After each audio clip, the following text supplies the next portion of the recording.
What's up? What's up? Hey, yo. Hat What's man, good? what's going on with you? Not much, man. What's happening? What's going on? What's good? What's good? What's popping? Trying to get through and see what's going on in the world of geek. Man. It's been a lot happening, and Yeah. should we just go ahead and dive right into the Oscars, get it on out the way? I I feel like if we don't, we then gotta that's talk going to be a about it. thing. Yeah, we gotta talk about it.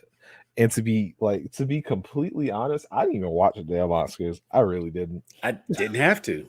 I Didn't have to. It's been pulled all up. Nothing. Let's see. Oh, we got one more to join us here. Let me go ahead and pull him up the green room. Boom. There he is. What's up, yo. man? What's up, y'all? Going on, What's brother? Good. All right. Hey, let me just say this now so we can say it, get it out the way. We're going to talk about it, and we're going to move on. Not going to spend a lot of time on it because there's other things that are more conversation worthy. Well, there's stuff that happened. Like there was another thing that happened during the show, which I guess I assume we're going to talk on it later. I mean, I'm open for people to bring in their parts. Yeah. And but let's just go ahead and slap her around the world. Let's go. Yes, dive sir. All right. The second most important slap in Black history. What was the first? After Sidney Poitier. There you go. That's what I'm talking about. So that's what I'm talking about. It's right up under that. So, because Sidney did it with the backhand too. Right. Yes, sir. See, and I think like okay, and I don't really have major feelings about it, and like I said, I don't even want to spend a lot of time on it. It was a thing that happened, but what bothers me most about it is some of the comments and conversations that are being had around this thing. Yeah, it's like I've traumatized after 2 days. I couldn't sleep. Like y'all act like y'all don't watch the news. I say that's a little excessive there. And the way people are just really, really, really going on and on and on and carrying on and acting like, first of all, we at the Oscars, like none of the movies they watch have violence in it. That's what I'm getting. Puritans, a lot of them. So because none of the movies that were up for any nominations had to have any violence in it, and this is the first time they're actually seeing violence. Wait, is that a thing? That's the part that kind of irritates me about the whole thing. I have my own personal opinions. We're not going to share them because it's not that serious. What I think about that, not relevant. But it's like I feel like something weird is taking place with that, and it doesn't need to be. It's not to be a conspiracy theorist, but I feel like there's an agenda here, and he was trying to buy MB. Right, you know what I'm saying? Like Will was trying to make some moves we don't know about, and so they had to find a way to knock him down a peg. And right. There's talks of it being scripted, and not just you know what? I don't care. Yeah, there's other things at the Oscars that I think are more worthy of attention. It's a situation that got out of hand, and it's going to be resolved later, off screen, and that's how it should be. So, no, I mean that shit was resolved. I think kind of. This how I see it. I right? certainly feel like there won't be another conversation about G.I.J. Look, this how I see it. There absolutely will be. and I know my view is not as popular as others, but we got one more person in the green room. I'm gonna go ahead and bring her on. We got Linda joining us. All right, so what you got? Here. Haha. You are. I see you. Yeah, so I think there's just like a lot of threads that people are ignoring with the whole situation, right? Like, okay, first of all, like the way I was raised, there was things that you don't joke about. And DC Youngfly, comedian, he was on his live and he spelled this out too. He was just like, you don't joke about like dead people who people in the room know who are like deceased. Like you don't make jokes about that. And then you don't make jokes about like medical conditions. So the way I see it, And then I'm gonna go out on another limb and say culture. And Say culturally. Back up. Oh, Oh, he froze. We froze. Okay. Yeah, and he is. But Am I I'm gonna. back? Okay, he's back. He's back. There he Okay. Okay, my bad. So you're gonna go out on a limb and culturally. Like culturally speaking, like I didn't know when we started like just clowning black women's hair. Period. Like that's his own can of worms in and of itself, right? Right. So the fact of the matter is he went off script. So that's all on Chris. We can't even look at it and say like some writer wrote that joke and he just read it. He went off script and he went straight there in that moment. Mm-hmm. And I'm looking at it like, since when are we cracking? Like, yes, Jada's famous, but she's there to support Will. You're presenting best documentary. What does that have to? Why are you even like there in your mind? Like your joke should be some documentary. Questlove, here are the nominees, and then go sit down. So if you do your job the right way, we don't even have to talk about this. First and foremost. And so one of my issues was I don't feel like enough blame was being laid at Chris Rock's feet for instigating the entire situation, because everybody says Will escalated it.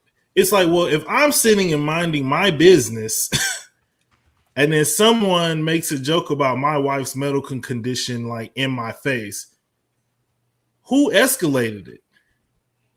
Like, I took it one more step up and he didn't want to take it further, but I didn't escalate it first. Now, we could talk about should or should he not have slapped him. All this, all these violence is never the answer. Sometimes it is, fam. Pick up a history book, okay? I mean, isn't there war going on right now? Like, pick up a history book, okay? Different. Yeah, a little bit. And I think, like, in a lot of other circumstances, like, the way I was raised, like, I was raised with the understanding that your mouth can get you touched. Always period, point blank, jokes or not. So you better learn how to read the room. As they say, freedom of speech is not freedom of consequences. And the other point that I'm going to make is maybe Chris need to be a little bit more plugged into the community, because if he was, he would have known about, because there was a bunch of articles about Jada talking about her struggles with her hair loss. Right. Yeah. So the ignorance. So you saying you don't know, that means that's even more telling, because you're supposed to be this preeminent black comic and you out here telling these jokes to these white crowds and, like, in essence representing us, but you're not even plugged in with us enough to know something like that. And then you're not even, like, plugged in enough to know, like, you joking about stuff that generally we don't joke about, especially like in mixed company, and especially not like at the job. Like, yeah, I don't know the job where it's cool to be the black person that's joking about black people to white people at the office, and all the black people is going to be like, yeah, we're cool with that. I don't think that's ever going to be cool anywhere. It's always going to be something that gets touched and talked about, and it's always going to be a sore spot. So, and I say this, I would have went up on the stage too. I probably wouldn't have slapped him, but I would have been on the microphone, and somebody would have had to come from the back to try to escort me back to my seat while he's trying to explain why he felt like it was okay to make that joke given her medical condition. Yeah. But I mean, I'm not Will Smith. He from West Philly. Maybe where he from, they just slap niggas for that. I mean, and it is what it is. True. All right. Anybody else got anything they want to say about it? Because, like I said, I'm good with it. We can move on. I ain't got to talk about the slap no more. The extra conversations, like you said, though, those are the ones that's whack. Yeah. Everybody like, oh, he's a thug, bro. I will say, I don't know what side of the internet you're on, but from what I've seen, everyone is ragging on Chris. From what I've seen, at least. Now, I've seen a lot of comedians that are going on his side, but like just everyday people, like non-rich, non-celebrity people. I've seen the majority of people are siding with Will, or at the very least saying they're both in the wrong Right. That's what I've gotten a lot because of. Both. yeah, but Both at fault. I have not seen the majority of people saying that Chris was wronged horribly or whatever, or that Will is this or Will is that. I've seen mostly, like I said, at most, that they're both in the wrong or siding with Will. So Yeah. that's just what I've seen, at least. Because I was looking at like Zoe Kravitz came out and said something that was just like, oh, so I guess we're just walking up on stage and like a lot hitting of people. celebrities and a lot of comics are siding with Chris, but a lot of like the public are siding with Will, or are like, say it's like a 50-50 split. Well, and it's also like and it's also like the prominent black celebrities, like they know right now we need to just like shut the fuck up and figure out how we're gonna handle this internally. Right, like but something happened. We'll talk about this at home. It's like, but Zoe Kravitz is not at that meeting. No. So I will say as well, like, I don't know. Personally, I think that I'm in that kind of 50-50 thing. No, Chris Tucker shouldn't have made that kind of a joke. At the same time, or sorry, Chris Rock. All the Chris. The other Chris. The other. We don't want to slander Tucker at all. Not Tucker. Tucker has had his fair share of getting he tried roped to do into. Smokey do, man. Marty should not have. He's just like, why is it always me? Wife? Okay. Yeah. Because we're going to go with their animated characters. Okay. So Marty should not have insulted Oscar's wife. But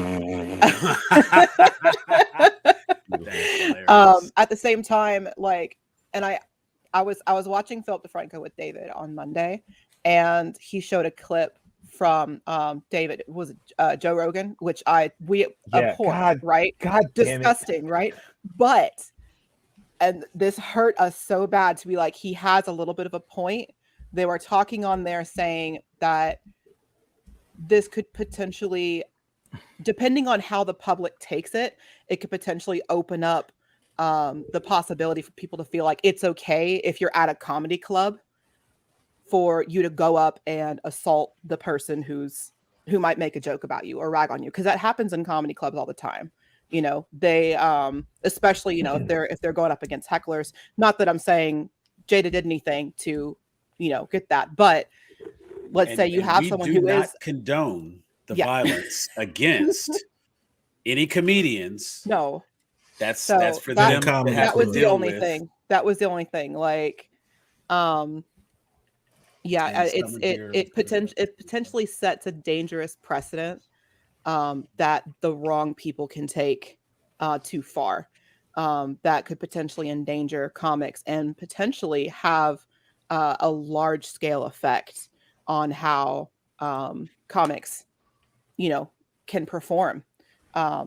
Because all of a sudden now, it's okay if someone makes a joke about you while you're in a comedy club. You know, same thing. Like I said, it's a different. But also, like, it's not like Jada asked anything, or he shouldn't have been picking on people in the crowd like that.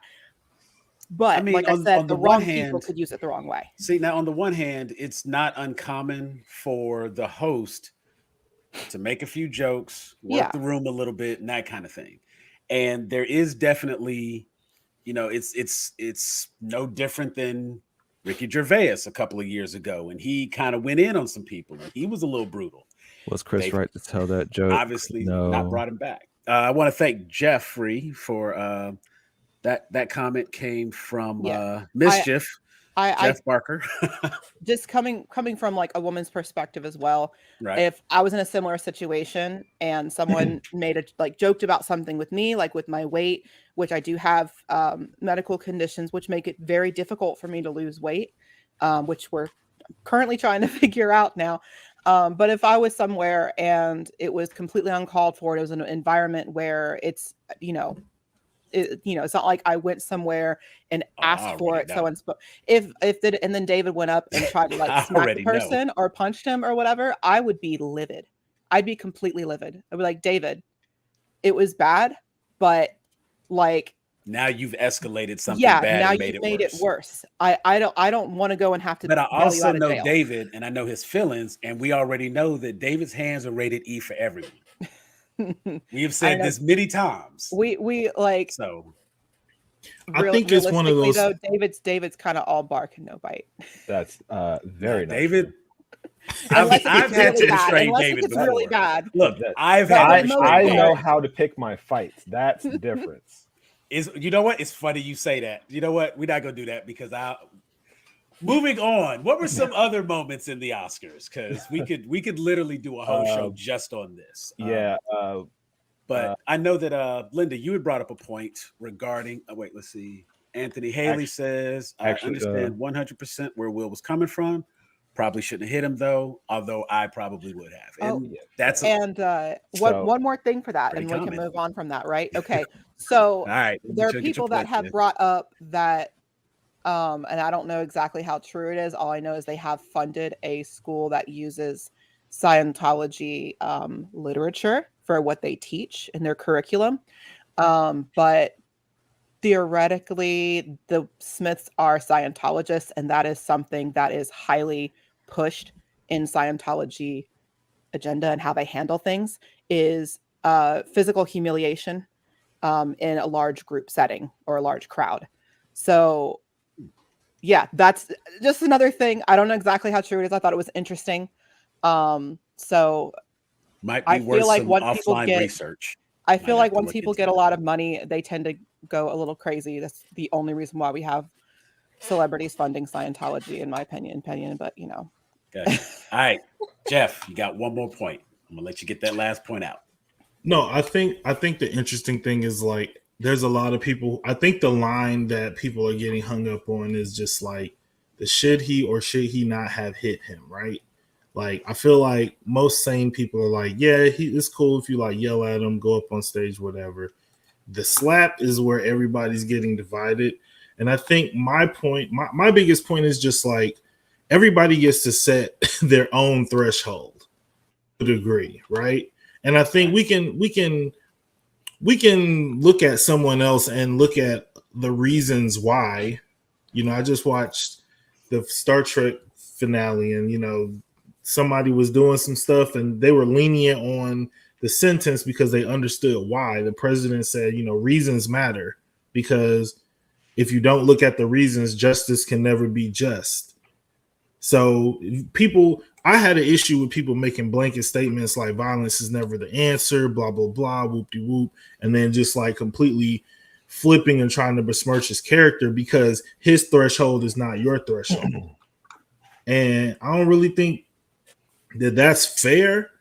And I think Chris Rock he crossed the line, which is why he also issued an apology. Like, I don't know many people who've gotten just slapped for no reason and they wasn't wrong, but they still apologized.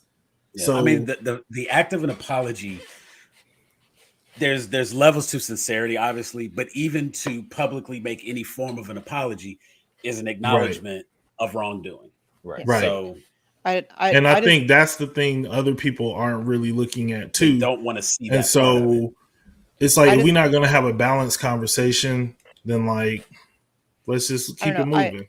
I feel like we've grown more as a society over the years, and if this was something that was like 20 years ago, I feel like as a whole it'd be more accepted that absolutely go smack him. But at this point, you know, we have started to grow more and more and learn more about cultural, just able to general sensitivity, being able to use our words rather than having to resort to violence. Yes, there are times that call for it. Is this one of them? Absolutely not. It's the difference between a timeout and a belt. Yeah, if you want that message to stick, generally the belt's speaking, pretty effective. Generally speaking, that's actually a good example. Generally speaking, we know nowadays it's not a good idea to physically hit your kids, right?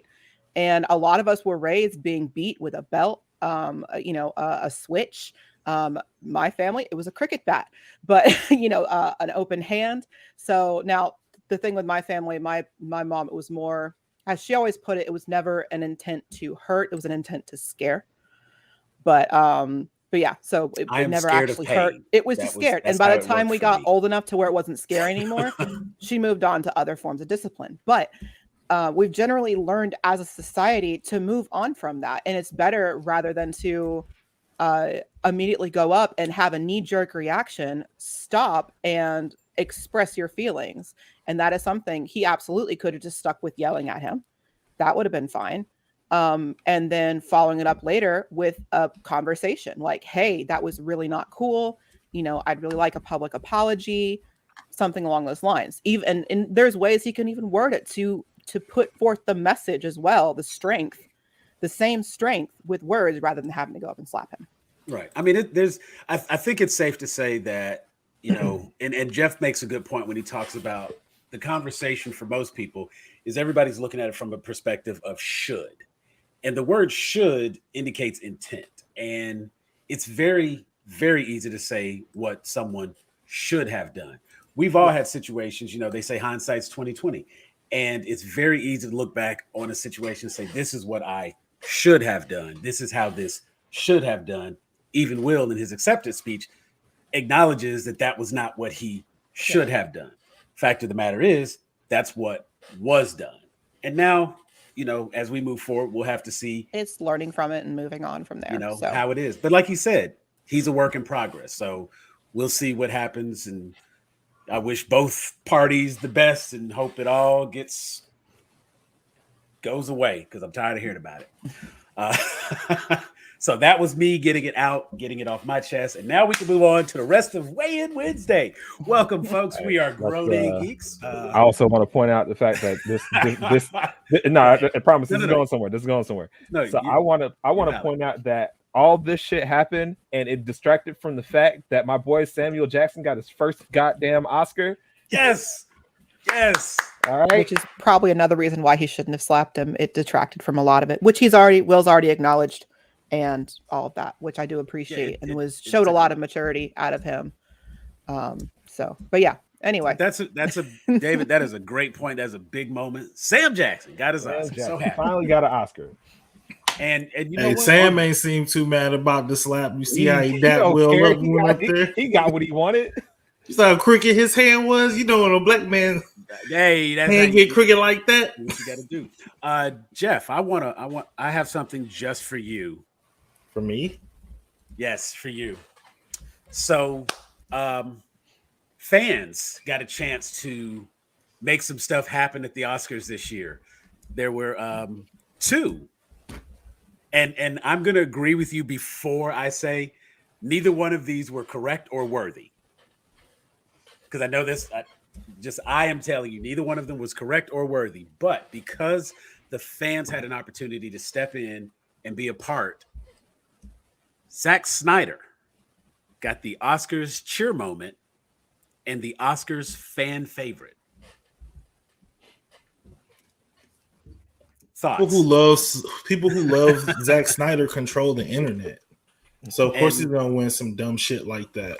Damn. Right. And the funny thing to me was win something that has real criteria. The fan favorite was for Army of the Dead, which I don't believe should have been a fan favorite. And the Oscars cheer moment was for The Flash going to the Speed Force. Neither one of those deserved to win against some of the Captain America Avengers Assemble was a competing moment. But I think it is worth pointing out that I don't even remember Flash going into the Speed Force. No, I agree. That's how exactly. I would, if you would have even said Flash when he did the little hot dog thing. Right. Honestly, I think a bigger cheer moment would have been when he was running by and people who love Zack Snyder rule the internet. That would have been a bigger cheer moment just to show that, even though he's moving like he moves. But I thought that was a very interesting Oscars moment that Justice League and Army of the Dead triumph at the Oscars, winning 2 fan-voted hashtag honors. But I think that's also something to be said about the power of fandom. Now, I very loosely use the word fandom because I'm sure a lot of this was probably just the bots and the trolling that takes place. We got a couple of comments here. Who we got? We've got That would be Markel. Markel, what's going on? He says hello. I'm gonna guess that Jeff is talking about Sam Jackson. It's about time. And because I'm sure it wasn't for Zack Snyder. Better not be. And Army of the Dead was okay at best. I will agree there. I watched it. I was entertained. I didn't see it. I was entertained by Army of the Dead. It was, you can tell that something else is going on with the movie and that there's another story being written, and it's supposed, and that actually led to Army of Thieves. So it had a moment, but is it the fan favorite movie? Nah. I mean, I'm not even going to take the time to go through and find all the ones that were in the category, because I'm sure there were others that were much more deserving to win. Jeff also points out the Speed Force scene was as forgettable as Ezra Miller's DC contract if he keeps taking up assault charges. Hey, yo. Hey, from downtown. Who is that? Steph Curry?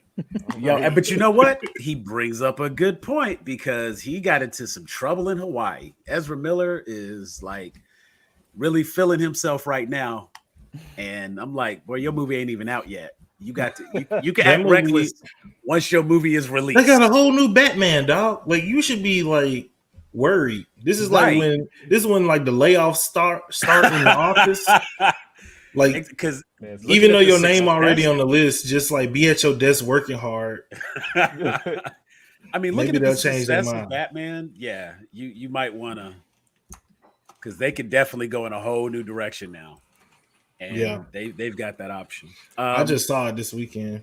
Some other Oscar moments that I want to point out. Linda, you had brought to my attention a conversation regarding, I'm going to share this so everybody can see it. That way we can all see together. Share screen. Ignore any tabs you might see. No, I'm just playing. That's on the other screen. Let's see. So I'm going to post a link to an article in the comments. Gotcha. For whoever wants to go to that, because I've got another article that has a similar point to it on here as well. Okay. So like, okay, we see this every single year, and I feel like this is something that, and not just with the Oscars, but with multiple award shows, anything that has to do with film or media. Where animation is a part of it, but it's a very, very, very, very small part of it, despite the multi-million-dollar industry that is animation. Right. And there are a lot of comments that were made at as what's on the picture there at the Oscars this year that were just very dismissive and very out of touch. Now, it probably has a part of it to do with it's Amy Schumer, so that's probably why it is. But like, just in general, with of all of the amazing animated movies that came out in the last year, only 5 were nominated, period, and only one won any, and that was just for best animated movie. Like, it stayed in its lane. Despite the fact that, we had Encanto, which, it surpassed Frozen as far as like the songs go. On top of it, you had some great free. We're finally free from Frozen. Finally, we can let it go. That's my dad joke. Years. If y'all want to feel old, it's been almost 10 years since Frozen. It was in 2013. But anyway, so like, you had an amazing cast of singers on there for Encanto, and you had some amazing and very talented people that wrote all the songs and the lyrics and everything, to the point where it had multiple hits as far as the music goes, and not just one or two like most Disney musicals have, even the best ones. Obviously we don't talk about Bruno, is the main one, which they did a in my opinion at least, questionable job of at the Oscars with their performance there. But that's neither here nor there as far as that goes. But there could have been much more that should have won something. You know, it's ridiculous. You had let's see, Luca was last year. I think that was one of the ones that was nominated. Raya and the Last Dragon was also on there. Like you had some good you know, you had some good animated features that were out. And I feel at the very least, Encanto should have had something nominated for Best Original Song. If not had won. You also have things like Best Visual Effects, things like that. What better visual effects are you going to get than from an animated feature? Definitely. I mean, you'll get better visuals in an animation because you don't have the same limitations. Yeah. Period. Yeah. The same thing. There's things like best production design, best sound, best costume design. All of these are things that can be, you know, best actor, actress, director. So many of these things, except for maybe like live action short films, when they're specifically live action, we should see more. We should see more. We should see more nominations for animation in these different, you know, in these different categories. And I think it kind of boils down to the fact that it's the people who do these nominations are out of touch. Completely. Like most people who are in power are completely out of touch with what the people want and with anything that they're not used to or is not familiar to them. I mean, just the idea that animation in some fashion is supposed to be for kids. I mean, first of all, they make adult animation. Oh, yeah. And a lot of cartoons originated, they were in front of movies. They were little shorts, almost like kind of like the big thing now when you go to the movies is like, oh, I want to see the trailers. Like that's for me anyway. I want to get there early enough to be able to see the trailers. But before, they used to actually play cartoons in front of movies. First of all, it was a big thing to go to the movies, to see moving pictures in the theater. And Sam, do you remember back in the day whenever they first introduced talkies? Yeah, I was like, damn, how old are you, Sam? I remember the little thing where you had to like spin it, the pictograph, and the light would shine through.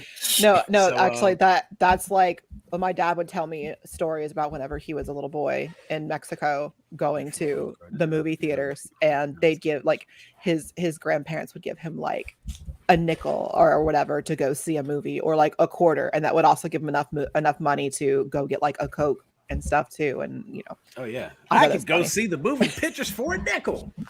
Hey, I want to respond to this comment at the bottom. It says, wait for the old guard to die off and the younger people who recognize that there's just as much artistry, talent, and technique involved in animated movies to take over. We need to get some elder weebs. That's what we need. We need elder weebs. We need the people that were before Naruto runs. Oh, that's what we need. Oh no. Yeah. I mean, the funny thing is there's been like key animation forever.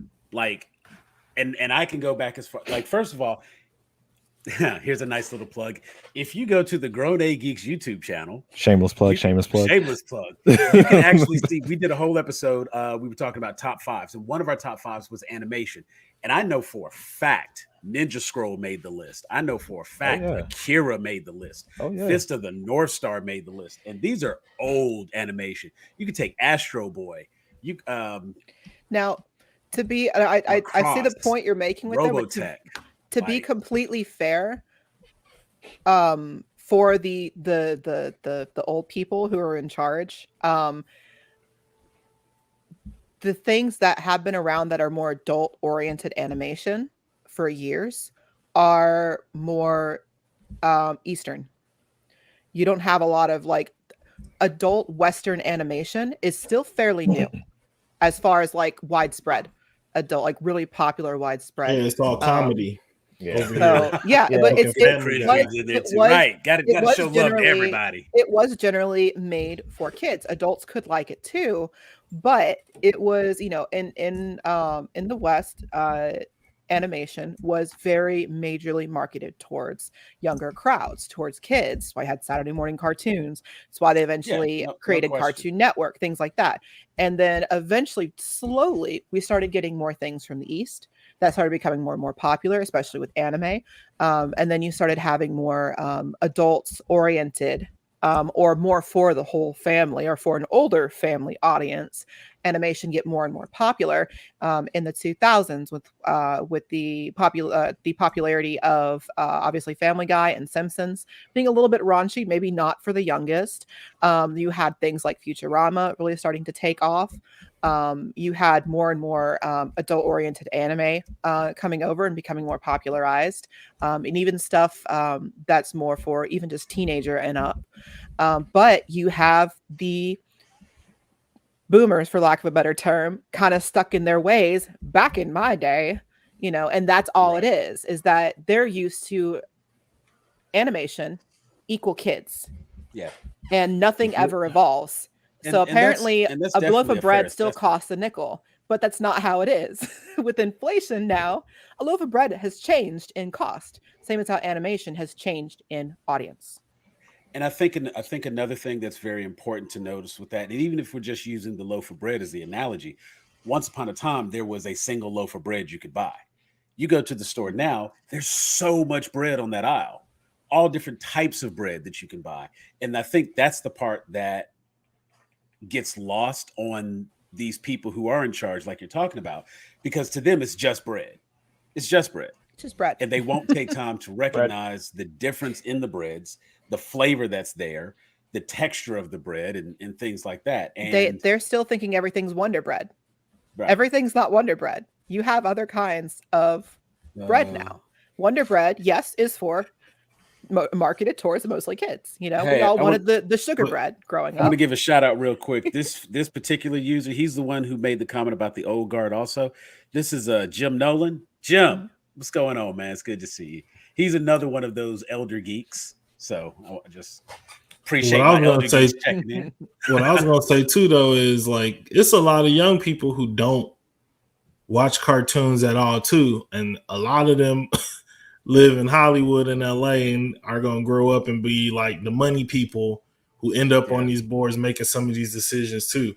I'm always, as a black man, very wary about people telling me to wait for the people to die out in the younger generation because, we've had the okie doke pulled on us a couple times. Now we're starting to see more and more of that turnover, which is nice. It's not going to happen in our lifetime. I'll tell you that right now. It's not going to happen in our lifetime, but just think about in general what we need to see more is there has to be more incentive to get the older people on our side with stuff, and the best way to do that is money, to be completely honest. What can they profit? Like, can they profit off of it? And as soon as they can make that realization of there is money to be made here, then that's why we are seeing more and more adult animations these days, is because there is money to be made. There are those of us who grew up with cartoons, the generations that grew up with animation that ended up falling in love with it. But one of the things that weren't so cartoony, that weren't so juvenile.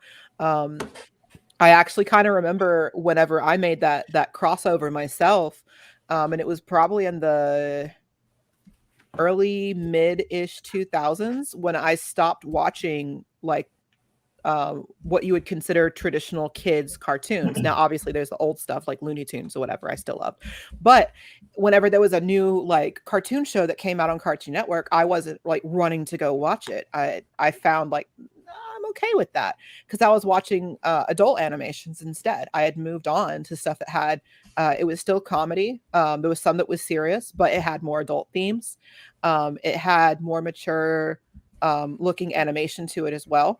And I felt a little bit boomerish because I'm like, all these cartoons nowadays for kids are ugly. I hate the animation styles. Why, like Chowder, things like that. That's about when I jumped out, was with Chowder, Flapjack, Adventure Time, when all that first Flapjack came out. Did it for me. I can get with Chowder because Chowder's funny. Flapjack is kind of. Flapjack is very interesting. But it's funny because it's like you can still pull me in. I love Venture Brothers. I love Archer. A lot of the animated stuff that comes on Adult Swim. Oh yeah, Adult Swim was love like Adult Swim. Oh, even something crazy like Super Jail. I watch that all the time. What's hilarious? I'm sitting here like, oh, it's the kids' animation these days. It's so ugly. Let me go watch Super Jail. Right. That's quality animation. Right. But see, and it comes down to it's like you can still pull my attention immediately with Looney Tunes or Tom and Jerry. Like if it's on, I'm gonna watch it. I don't have to ask myself.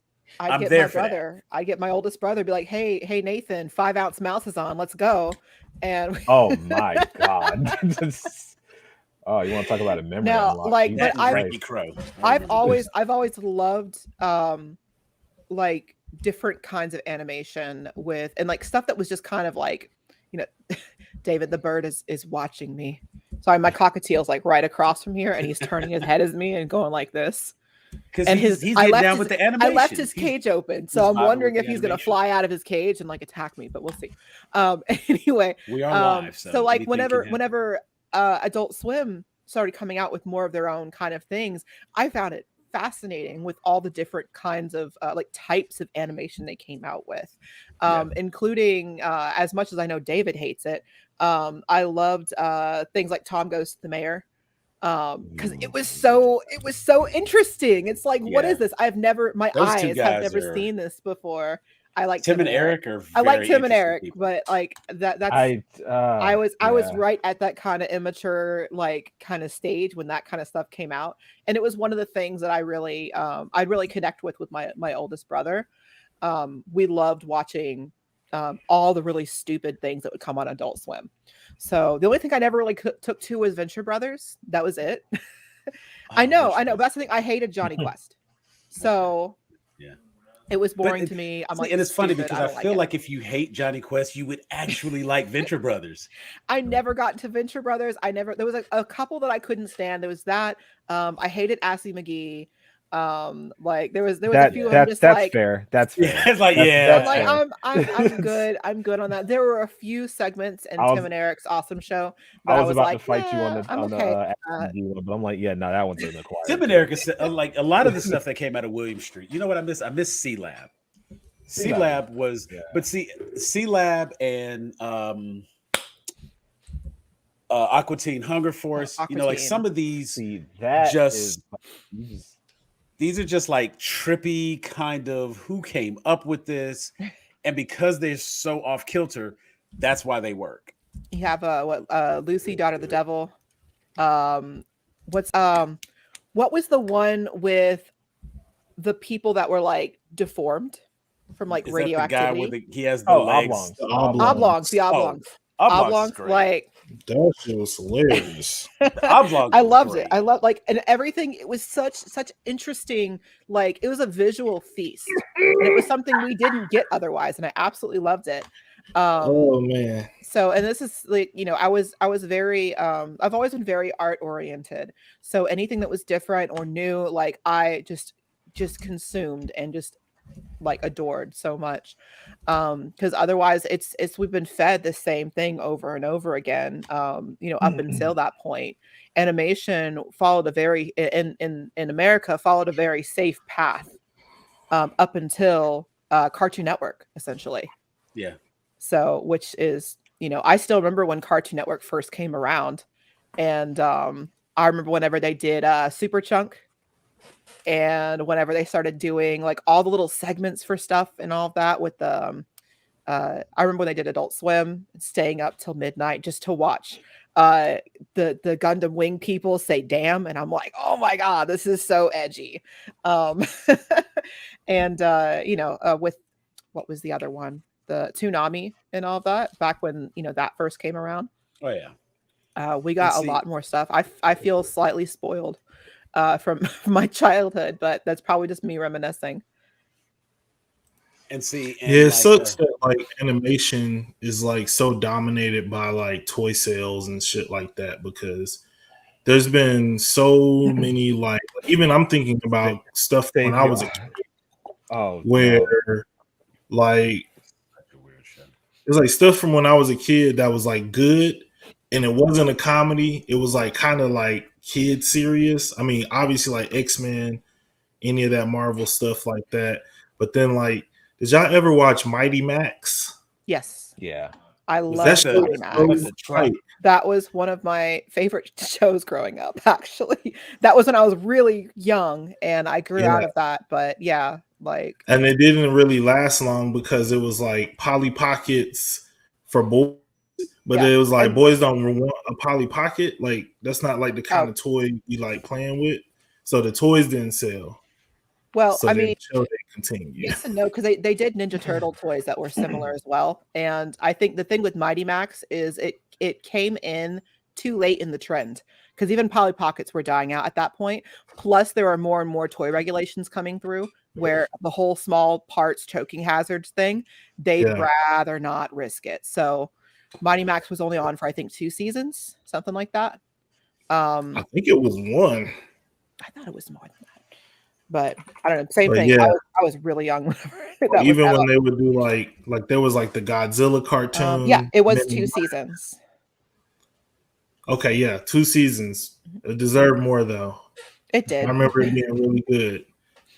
And it was like even stuff like I was watching Wildcats, the Jim Lee joint. Yes, and it's like it wasn't great, but it's not worse than X-Men. And I mean, it's all about toy sales. Okay, this is okay. So there was a whole genre of forgotten cartoons that were actually pretty damn good.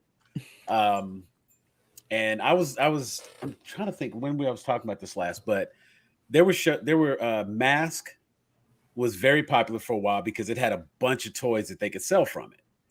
And the concept behind Mask was everybody had a vehicle that changed into like 2 different things. Mm-hmm. It would be a car that the doors opened up and now it was a jet. It was a tractor trailer that was also a tank. It was a race car that was also a speedboat. You know what I'm saying? And that was one because they could sell toys off of it. Was very popular for a while. But as far as like good cartoons like Brave Star was a really good cartoon. And he basically had the same kind of powers that like Vixen, the character from DC Comics, has. He could call on the ancient animal spirits to imbue him with the necessary powers he needed. He had like strength of the bear and stuff like that. And of course, once he called on the strength of the bear, he could like bend pipes around people. And, you know, it was 80s cartoon. Nobody actually got hurt. G.I. Joe was probably as popular as it was because they sold a crap ton of G.I. Joes.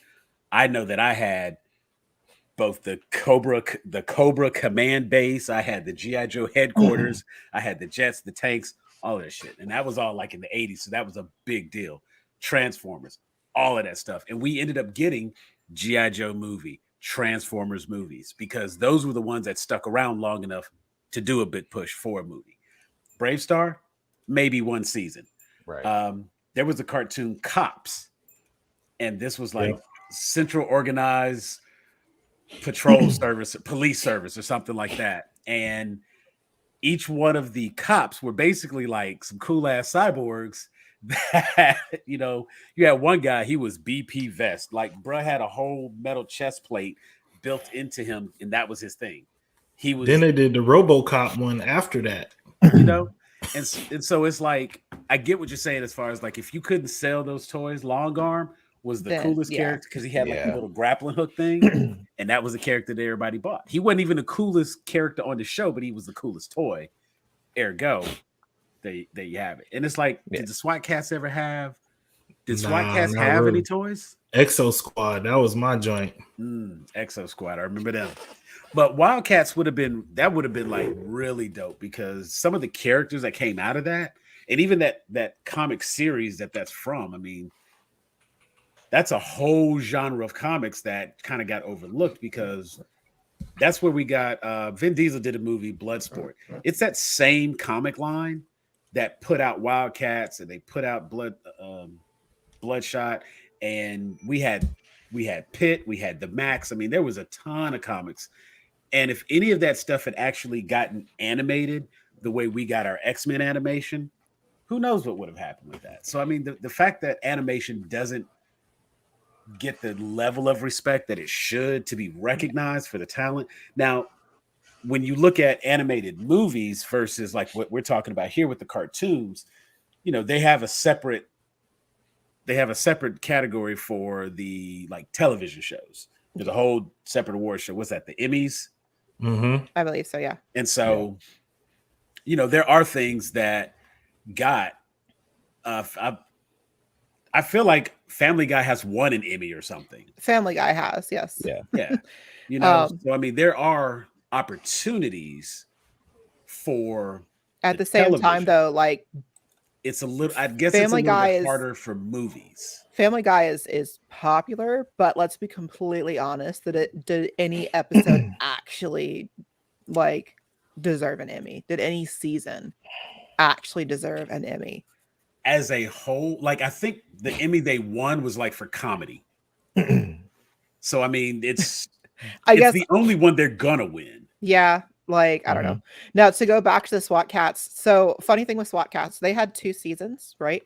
There were toys, but the toys are really crappy and didn't sell well. So what they ended up doing for the second season, they threw it into really horrible time slots to sabotage it and make it do poorly and then give an excuse to be able to cancel it. I was okay with it. I didn't like the show, but I've talked to David about that. He was like, what? Because I grew up with 3 brothers.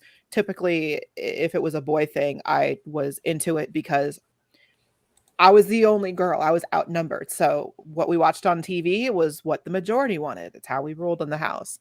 But no, SWAT Cats, I specifically, it was, you know how people have certain words they just can't stand, just the way they sound. A lot of it, and I'm going to say it for you guys, moist, right? I have no problem with the word. I have no problem with that word, but I know people that like it just, it's nails on a chalkboard. For me, it's the word crud. I hate the word. And that was like in SWAT Cats, that was their swear word essentially that they said for everything. Crud. Like they said it like 25 times an episode and I could not stand it. So if I recall correctly, it did air around the time of Sailor Moon as well. And thankfully my brothers did like Sailor Moon. So I was able to watch that. They'll deny it up and down these days, especially my older brother. See, the funny thing is, I feel like now it would actually be acceptable because Sailor Moon's a bomb-ass anime. And since anime is very popular now, some years ago they might have got some looks. Well, that's just my brothers being, you know, because like my older brother in particular, because he and I are the closest in age, even though we're all roughly 2 years apart. He and I were also only a grade apart as well. So just we tended to like more of the same kinds of things because we were about in the same, you know, closeness with the trends for our age group. But I still recall whenever we first saw the finale, and this is the Deke version of the first season of Sailor Moon, and we were just flipping out over it, like, oh my god, that was the coolest thing ever, blah blah blah. And I remember reminiscing about it later on as adults. And I'm like, yeah, you know, I remember whenever we watched that, whenever we were kids, and like you and I were just like so excited for it. We wanted to watch it again.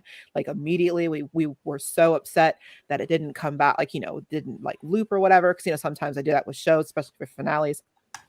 And he's like, no, I never saw it. I don't think I've ever watched a full episode of Sailor Moon. And I'm like, okay. So I just imagine that. Sure. But protect your precious masculinity. That's fine. I'm sorry, but I think you're more masculine for being able to watch what's a girly show. Thank you very much. David's watched almost all of Sailor Moon.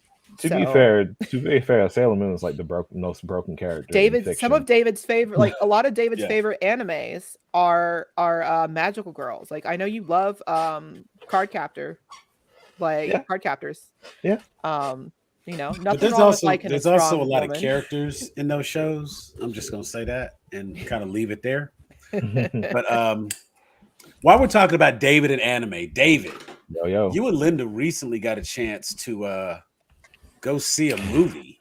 Sure did. Is that correct? There was like 3 different kinds of Kakashis in it. It was crazy. Jesus. You had like man. double Kakashi who had both his eyes hidden, right? You had that's super Kakashi. You had mute Kakashi, Kakashi who had his Kakashi mouth could covered. never. So that was shy Kakashi because he didn't speak very much. And then you Gotcha. No, you had lots of Kakashis in there. I see. So the you got to see the new Jujutsu Kaisen 0. Is that the proper title? Yep. Jujutsu Kaisen 0. She got me saying Kakashi. He was about to say Kakashi. Jujutsu Kakashi. Damn it. Kakashi. Damn it. Would that be JJKK? Jesus. But yeah, no, we did recently go see Jujutsu Kaisen 0. And so boy, let me tell you what a fucking show that was. It was a movie. It was. It sure did. Stuff happened. It was. I don't know what happened, but stuff happened. Stuff happened. Lots of action. Lots of stuff happened. So for those watching, David does most of the anime between the two of us. I had never seen anything with Jujutsu Kaisen, and they were like, "Good, it's a prequel, so it doesn't matter." And I'm like, "It doesn't matter." Okay, but still, like, it's okay. Like, I don't really do a lot of anime these days. That's just, I like JoJo, so that's the newest thing I've been watching. More Stone Ocean in the fall, baby! Yay! I'm excited. And I know David wants the next one that's after that. I know you're looking forward to that one, David. I am because it's just more ridiculousness. But we're not talking about JoJo. We're anyway, talking about Jujutsu Kaisen. It's still 2 J's. It's they're all J's. Now, see, it's funny because if you say they're all J's, that has a lot of meaning. Yeah, I was gonna say like words. Like, be careful with that because Jujutsu Kaisen is that jam, and we're not gonna call that a J like that. But so, I'm with you. I saw your face immediately, Jeff. I'm with you there. We're not gonna do that. I'm not hip with all the lingo of the kids these days. So okay, careful now. You let your elder geek show. You better do what I do and get on that damn Urban Dictionary. So I'm already on TikTok. What more do y'all want from me? I don't know, but we got to get there. So, David, talk to me about. You say this is a prequel, so it is a prequel. So it is pretty much. I guess it's possible not to spoil it and tell us about it, since it's. I mean, honestly, because a lot of what's going on in Jujutsu Kaisen 0 is going to tie into a lot of stuff that's going to happen later in the anime. And if you've read the manga, you know exactly what the hell I'm talking about because some shit about to go off. So it really kind of gets into the earlier days of Gojo and the Jujutsu High. You see a lot more characterization from Maki and Inukami and Panda. Well, not too much Panda, which is kind of sad. You didn't get a lot more characterization for Panda, but that all happens in the anime. I mean, so if nothing else, if you got like any origin for Panda, that would be kind of cool. No, because you got the origin story in the anime. To me. Like I was relying on David. I was relying on him. I want you to no, because I want you to watch Jujutsu Kaisen. And if I told you about Panda now, Black Clover. Why do you want me to watch all this stuff, David? Because you want. There's so much. No, I said I want to watch an anime with you, David, to do couples bonding. Okay, let's do a nice activity together. And I know you really like your anime. What's an anime that you want to watch with me? I mean, at least he hit you with like One Piece. You'd be stuck for real. I would not. I would not do that. Plus, I would straight up turn down One Piece. I hate the animation style.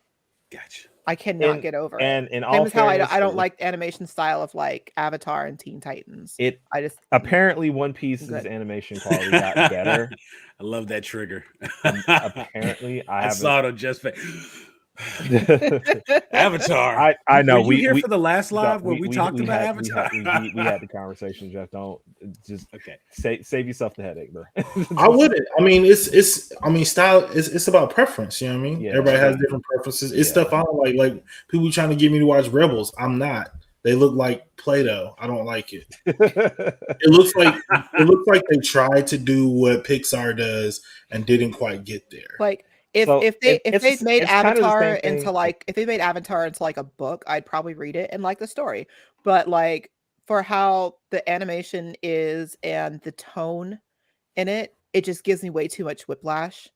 And if I'm gonna watch something that zips back and forth between like a super serious, solemn moment to oh my god, cabbages, haha.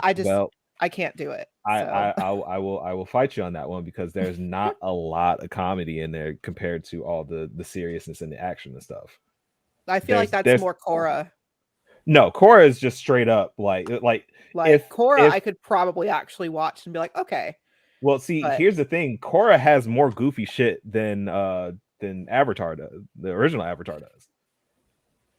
So, like, if you want to put it in like a ratio, I would say it's for Avatar, it's like 80-20 for like seriousness versus like goofiness, and then for Korra, it's like 60-40. And I guess just in general, 50-40. I don't no 50 50-50 actually. I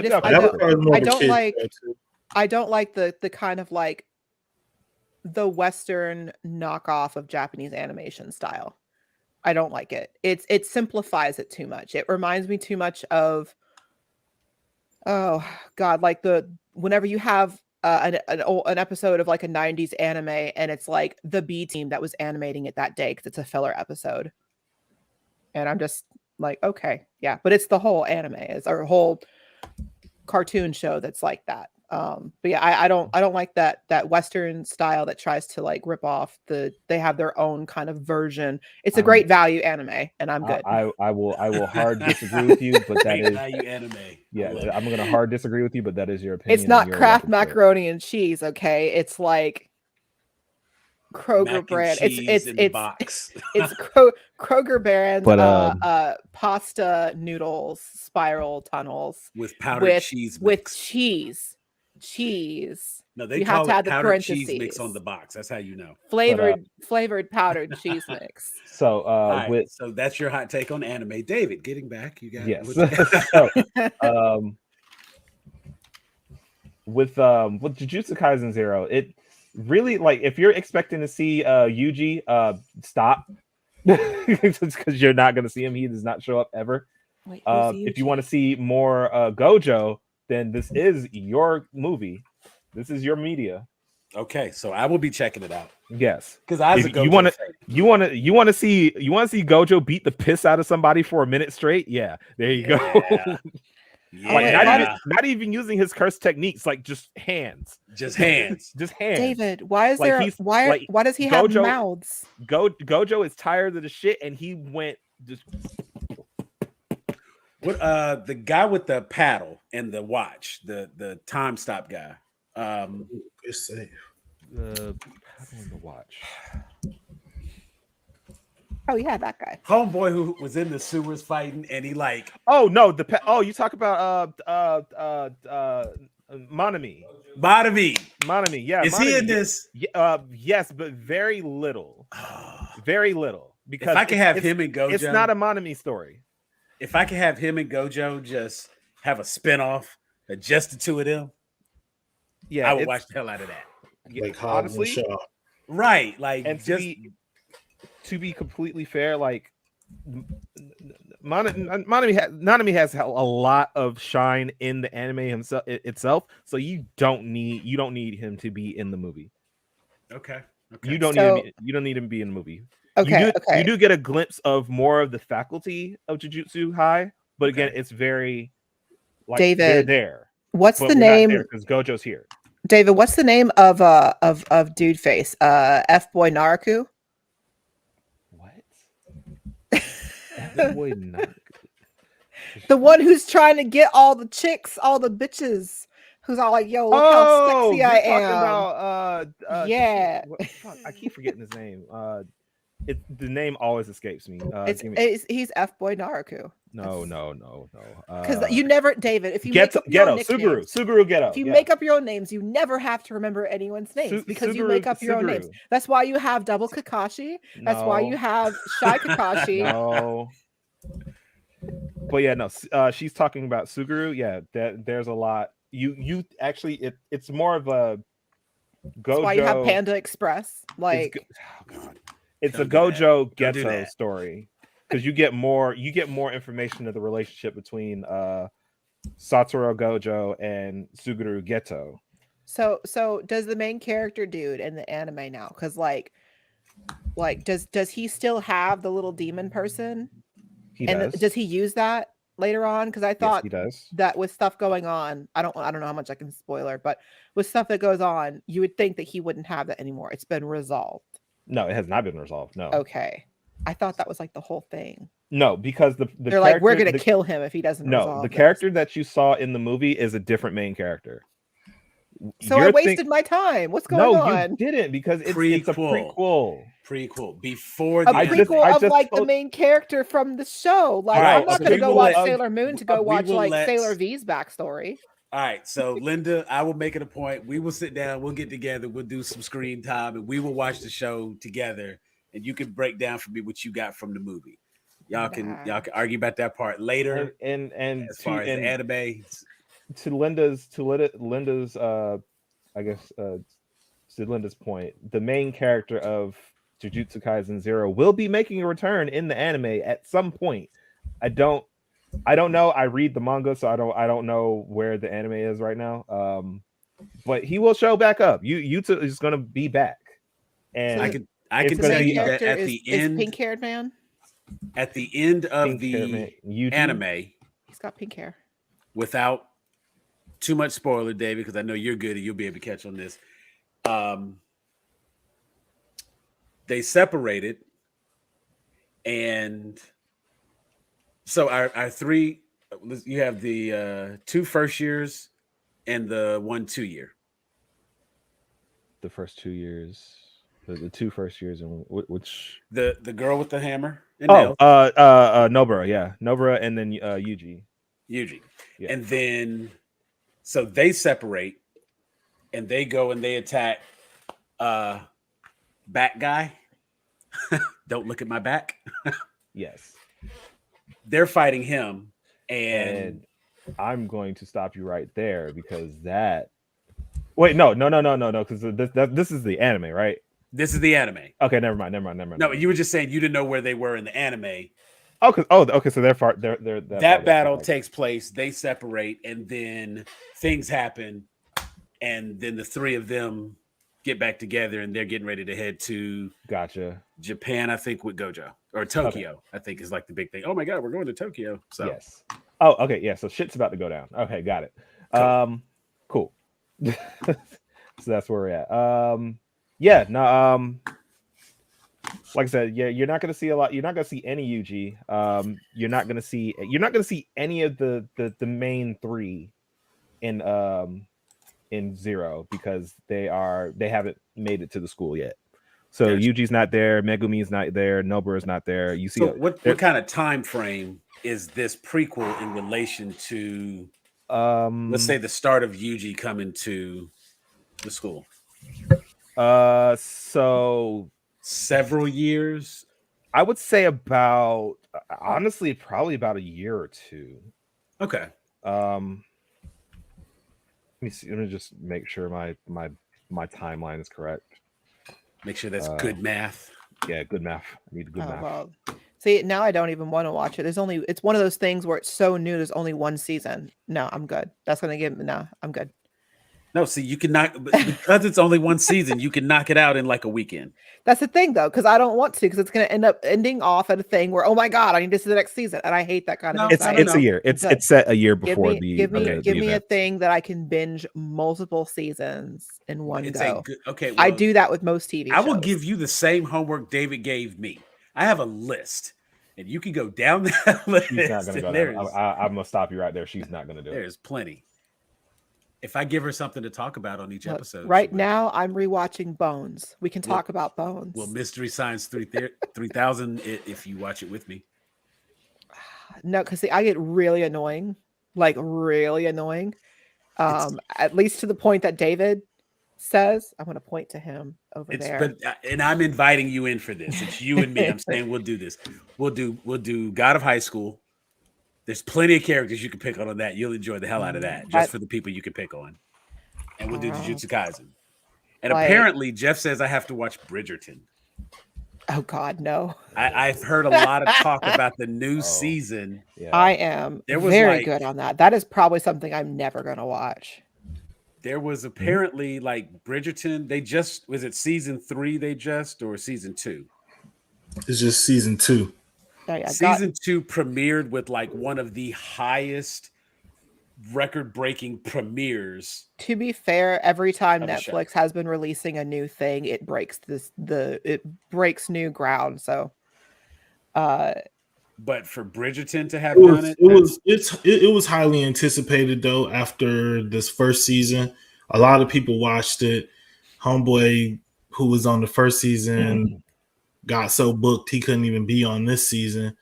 So it's a whole. I mean, I'm gonna watch it. I'm not like I wasn't like, oh my god, I gotta watch it, because but it's one of those things where it's like you watch it and then you end up getting like sucked in a little bit. But I also like a little bit of that kind of stuff where it was an interesting take, because it's one of those things where it's like there's all these genres of movies where it's like. Sometimes I feel like people just do all these period pieces so they don't have to put people of color in movies. They get like a movie with just like all of the people that they want to make it with. But Bridgerton, like they were just like, this is a period piece, but we're just going to mix it up. It's going to be whoever is whatever race. And I mean, they actually even dealt with a kind of addressed like the idea that like, where that kind of equality and all that came from within that world. But I mean, it's like anything. It's a world. They do a good job building it. They told a compelling story, at least in the first season. Was a lot of sex, and like for that's all you had to say. You told me I should watch that. You could have started with that. So just led with that. So looking through it, okay. So we've got. I'm just on Netflix now. I'm excited. Russian Doll season 2 is coming to Netflix April 20th. If you guys have not seen the first season, go watch it. That's Natasha Lyonne. Sure. the girl with the big hair. Yes. Okay. Yeah. It took me a second. I'm like, oh, wait, no, that's right. Yeah, that's her. And like and the first season ended on such a cliffhanger, and I'm just like. This is why I don't watch things that only have one season out. But let's see. The last half of the final season of Grace and Frankie comes out at the end of April 29th. Kind of a weird one. You wouldn't think it's something that people potentially like, but I don't know. I finally gave it a chance and I really enjoyed it. David's watched bits and pieces with me.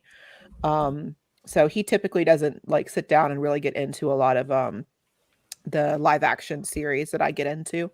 But yeah, I know we've had some more news for Umbrella Academy recently as well. Still no release date, but we do have that Elliot Page, their character is actually going to play, or they're actually going to play a male character in Umbrella Academy. So I don't know exactly how they're going to end up changing. I just read an article on that they are going to be coming out as trans. Okay, so they're just going to have the character the same thing as Elliot Page. Okay. Yes. I need to Ozarks. That's another big one that's real popular. Yes. Umbrella Academy season 3, June 22nd. There we go. That's weird. Netflix hasn't updated it on theirs. I'm on Netflix right now, and they're like, coming soon. I'm like, okay, cool. I think I saw it on Polygon, David, by the way. Elliot Page's character is going to be Victor. Yes. That's where I read it up. Tekken Bloodline is coming soon as well for those is that Tekken... the animated? Yes. See, there we go again with some dope ass animation. Are them Tekken peoples? Bless you. If you liked Pacific Rim, The Black season 2 comes in late April 19th. We continue to hear more and more details about the Resident Evil show. I think is what it is coming out soon. So yeah, it's going to be good. There's some good stuff coming. This is just Netflix too. This is Not even talking about like other, like my other big one I watch for like their original shows would be Hulu. So as far as things that I watch, somebody's keeping up with us to let us know that Stranger Things, that's another one. Mm-hmm. And that one, Stranger Things is May, I think, end of May. Oh yeah, that's right. And the Stranger, that's supposed to be the last season as well. Yeah, season 4. What was it? The last season of Atlanta comes up on Hulu after it streams or after it plays on FX. TV. So Atlanta, good stuff. Sam, have you watched the first episode? Yes, I've actually watched the first 2. Yeah, because like both are out. I was wondering, like, because David and I let me sat tell down you to something. watch If it. I ever saw somebody actually cook fried chicken like that, we fighting. It's on site. Oh, David, that shit had me stressed, man. Oh my god. What makes it worse is David was drunk for that too. So like, oh man, David was stressed, like hot tripping for that. It was just I can't do it. I was not happy. Every single advancement in that episode was like more. I was watching David, and his face is just. But you know what? That was very. I would be a little concerned if Donald Glover and Jordan Peele got together to write a movie. Oh, that would be fantastic. That would be the best, most disturbing and interesting movie ever. And it would bother me, and I would really be shook from watching it. Yeah. Because I would be able to relate, and it would be just a visual spectacle at the same time. Oh, that'd be so weird. I don't think there's been an official announcement for season 2 of Wheel of Time. Wheel of Time actually ended up being a pretty good watch. That was like super slow burn. But I need to eventually watch Wheel of Time. I really enjoyed Wheel of Time. And it had some good elements. Even checking with a couple people, one of the people who normally likes to come on here, Jeff. As a matter of fact, let's see. I don't know if he can comment right now, but if David Northup is still watching, David could probably tell us a little bit about the books, of course, and that's like a big thing because Wheel of Time was a fantastic book series, from what I understand. Yeah, my mom was a big fan of the Wheel of Time series, I believe. And they were saying that it was either her or my brother. I forget which one. They were saying that the books, I've been told to read the books for years. And then I'm like, I don't have to read it now. There's a TV show. That's my Cliff Notes. We're good. Okay, yeah, it's the Robert Jordan. Okay, it's coming back to me Squid now. Game season 2 coming out. It's both my there's not really a lot of news yet on Squid Games 2, unfortunately. But yeah, that it all came back. I saw the Robert Jordan. I'm like, oh yeah, that's right. Jared was like super like obsessed with Wheel of Time. Now news that David would probably be very excited for. I think I know what you're talking about. Going back to Atlanta and Donald Glover. Apparently he's working on a buttload of music. Yeah. Okay. No, never mind. We're back to where I'm happy. Yeah. Like he's also shaved his head, which makes me sad, but hair grows back. His hair grows a little wild though. So I mean, so does David's. That's why, like I like him with more hair. So he looks older too. He looks like the uncle you invite to the cookout. Like, all right. Look at him. I just I just the one picture I'm seeing of him wearing like this like linen shirt and linen pants. I'm sure he's got like some sandals to go with that too. I don't. Little gold necklace, It's a look. Donald Glover had that movie that came on Amazon Prime with Rihanna. And yes, he did. It's like tropical something. I don't know. I enjoyed the hell out of that little show. That was pretty good. I kept wanting to watch it and I never got around to it. I need to. Maybe I'll have David sit down and watch that with me. So I gotta figure out what that was. I'm pulling it up now. That was something the wife and I watched. Guava Island. Guava Island. Mm-hmm. Yes. Now we all know Donald Glover's piece de resistance that he's ever done. That was Magic Mike XXL. Let's be honest. as the lounge singer, no less. It was hilarious because like he's an attractive man, right?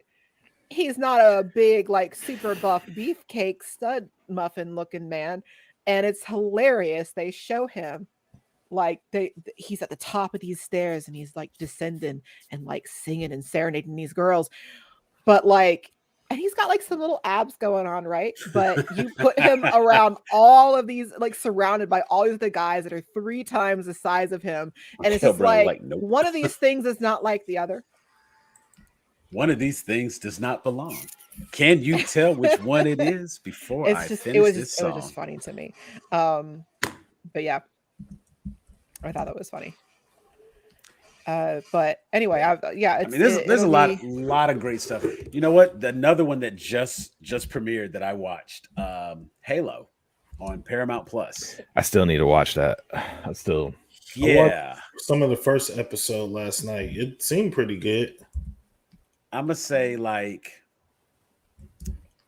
they got my attention. I'm gonna watch it, and it's not just like an obligation watch. I really liked Jeff. I think you're gonna like it because they do a whole Rian Johnson kind of thing where they're not copying the game. They're not just like copy paste. You know what it is, so here you go, fan service kind of thing. I mean, that wouldn't matter to me anyway because I never played Halo. True, but I know that you like first-person shooters. You were telling me. You know what? I'm waiting for the Tony Hawk movie to come out. No, it can't happen. You know what? It's called. Actually, you have Gleaming the Cube. Let's pitch it right now. I just need something for Wesley Snipes is the villain. The villain of the Tony Hawk movie. Yeah. Have you seen that meme?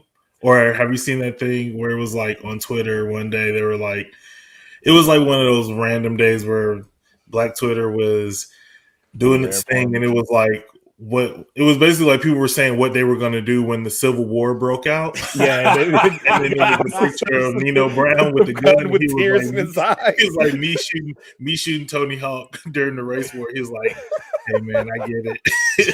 Right, I saw that. I saw that. Let's see. They took a picture at the Oscars. Speaking of heartwarming moments, acknowledging that meme, like Tony Hawk posted it with like "No War" hashtag.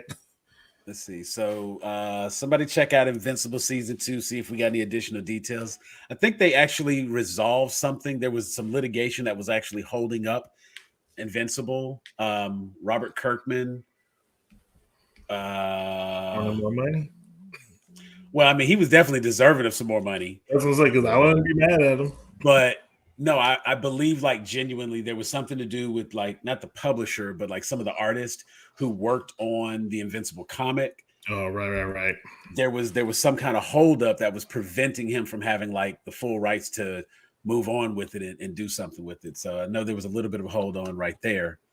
Especially like, I mean, yeah, that gets tricky, especially if you're asking artists to like create like character looks for you. You got to get them logistics in order before you start signing off on stuff and signing deals and stuff.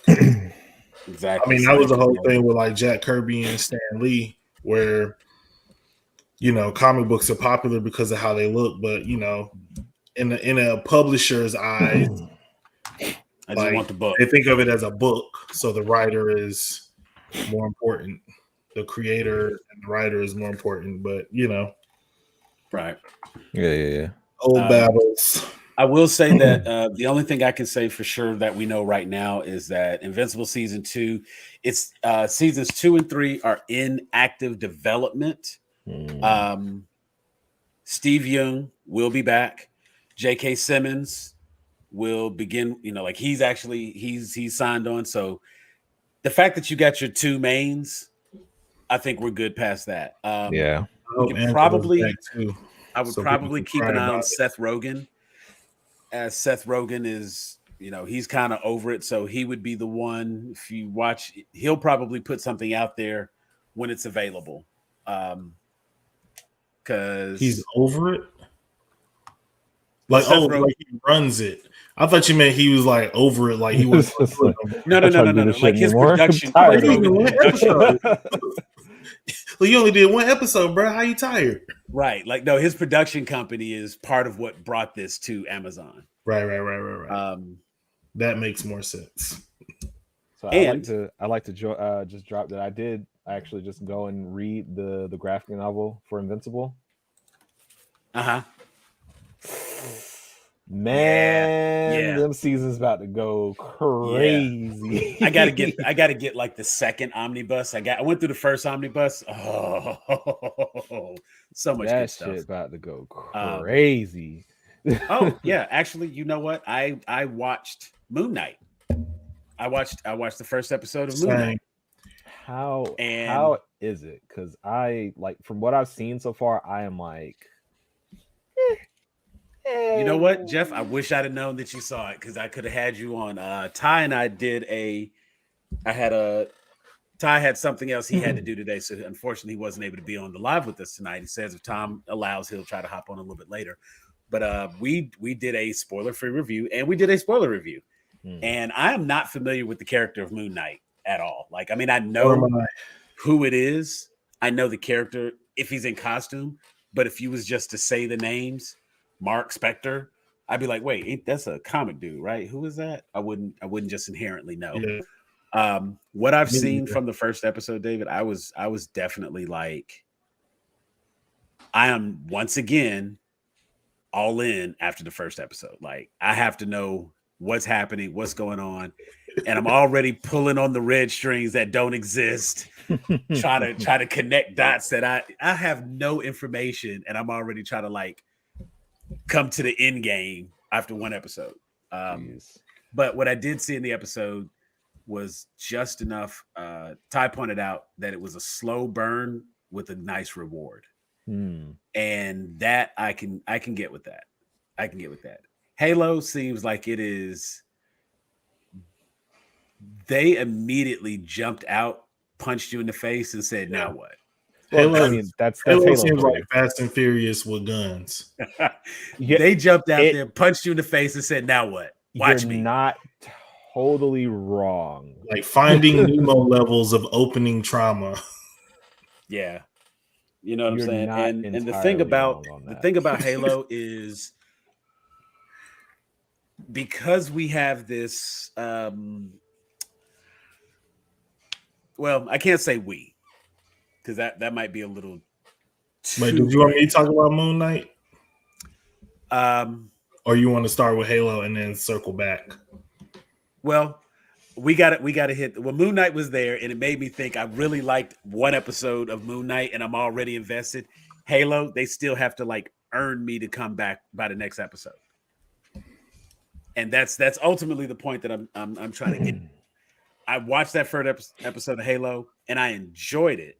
But as I sat there and kind of thought about it the next day and began to process it, I'm like, they done blew their whole load on the first episode.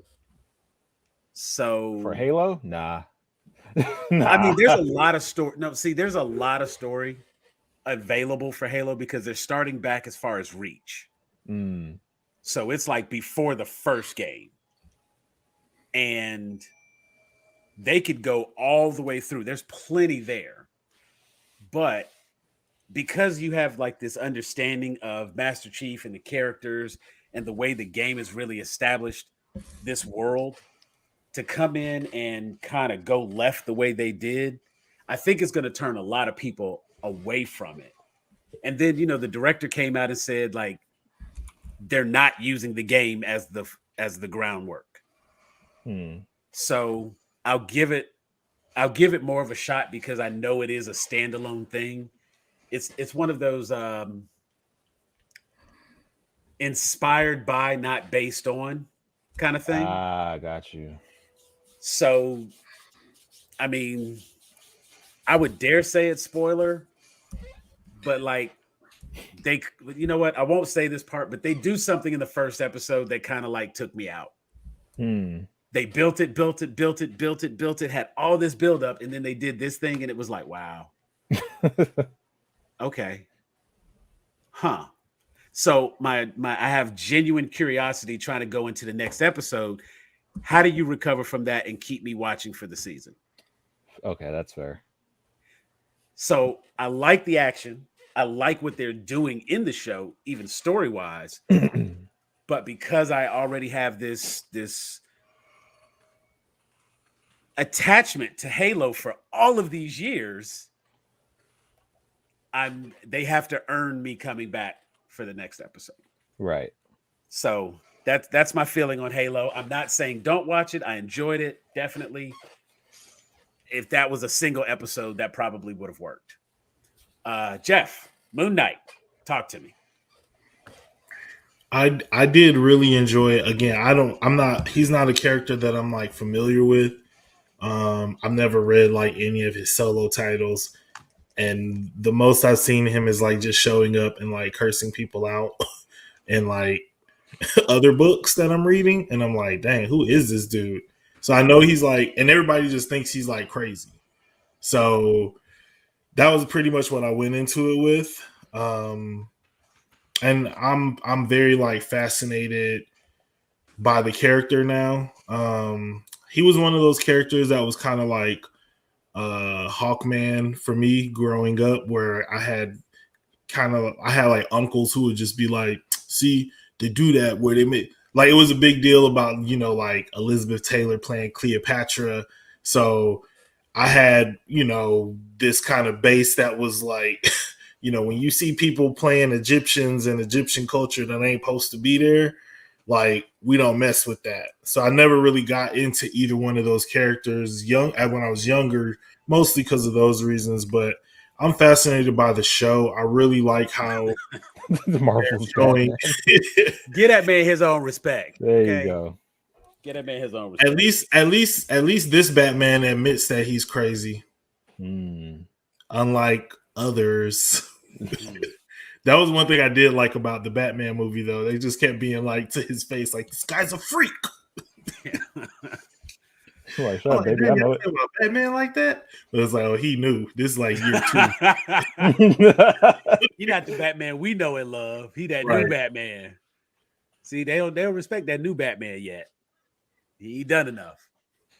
But yeah, I think Moon Knight is going to be very, very fascinating. I mean, the way they've set up the villain already is cool, and you know,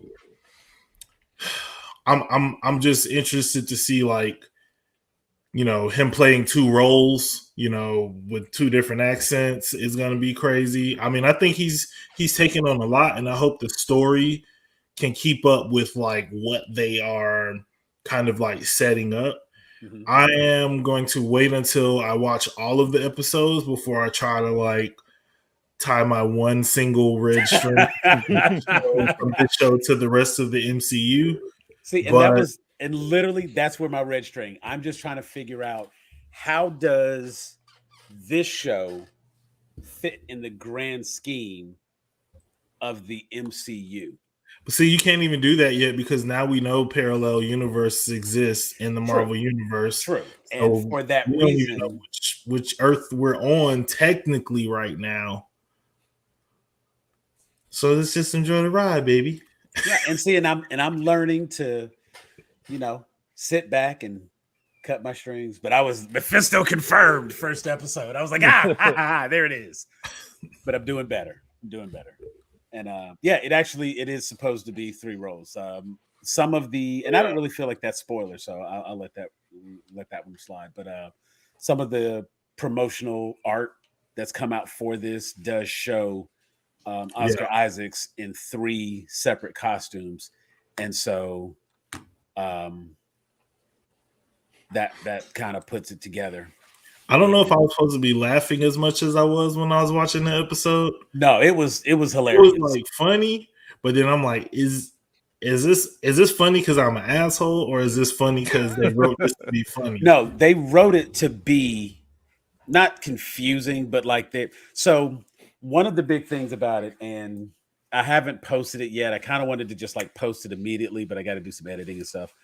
But when Ty and I were talking, in the spoiler free, we touched on it, but it's really in the spoiler video we do. But the character suffers from dissociative identity disorder, And a lot of times that's just commonly referred to as like schizophrenia, you know what I'm saying? So it's like, multiple Dissociative identity personality. disorder is the updated term for multiple personality disorder. Right. Schizophrenia is a completely different beast altogether. Right. No. And I am fully aware of that, because schizophrenia is difficulty distinguishing your reality from actual reality. Like what you perceive in your head to be real is not always what actually is. And so that's separate. Typically, like people used to call, I think, multiple personality disorder specifically, and that was eventually updated, I want to say in the 2000s, maybe the late 90s, something along those lines. Right. And anyway, a good example, just for those who are unsure, if you think of the movie Split, James McAvoy did a really good. Well, I know you haven't seen. Don't stop, Jeff. Stop. You did it. I'm talking to the people. You did it. I'm talking to the people watching. I know you ain't seen it. This is a good example for you, but for everyone else to kind of know what it is. There's a movie with James McAvoy that exists where he has to play more than one role, and he kind of nails it by playing multiple roles. And as Jeff was pointing out, even in this one, we get an opportunity to kind of see, and because it's an established trait of the character, I don't think that's spoiler by any means. We get to see Oscar Isaacs portray both the Mark personality and the Steven personality. And the way he kind of goes back and forth between them. Right now, the first episode kind of focuses on Steven. The focus is on Steven. Mark is there, but the focus is on Steven. So to your point, Jeff, yes, what you saw was in fact funny. It's not you being an asshole. I do genuinely believe it was written as being funny, because they were humorous situations, because the two personalities are so different. Right. And that's where the humor comes in, because you have these fish out of water situations, and that's where the humor comes in. And I absolutely believe, but of course I was like trying to figure out, did the cupcake really mean something? What was on the side of that van? What did that say? So I'm just trying to like sit back and enjoy. I didn't actually take any notes. I was proud of myself. But yeah, I think it was gonna be good though. I mean, Oscar Isaac is a dope actor. Oh yeah. Yeah. He's so much more than Poe Dameron. And he's done a great job. I love that face. Because if you go with like Ex Machina, I think he did so fantastic in that. Even going back, like, I can't do anything but piss you off, because I was about to say, even he was one of the highlights. I'm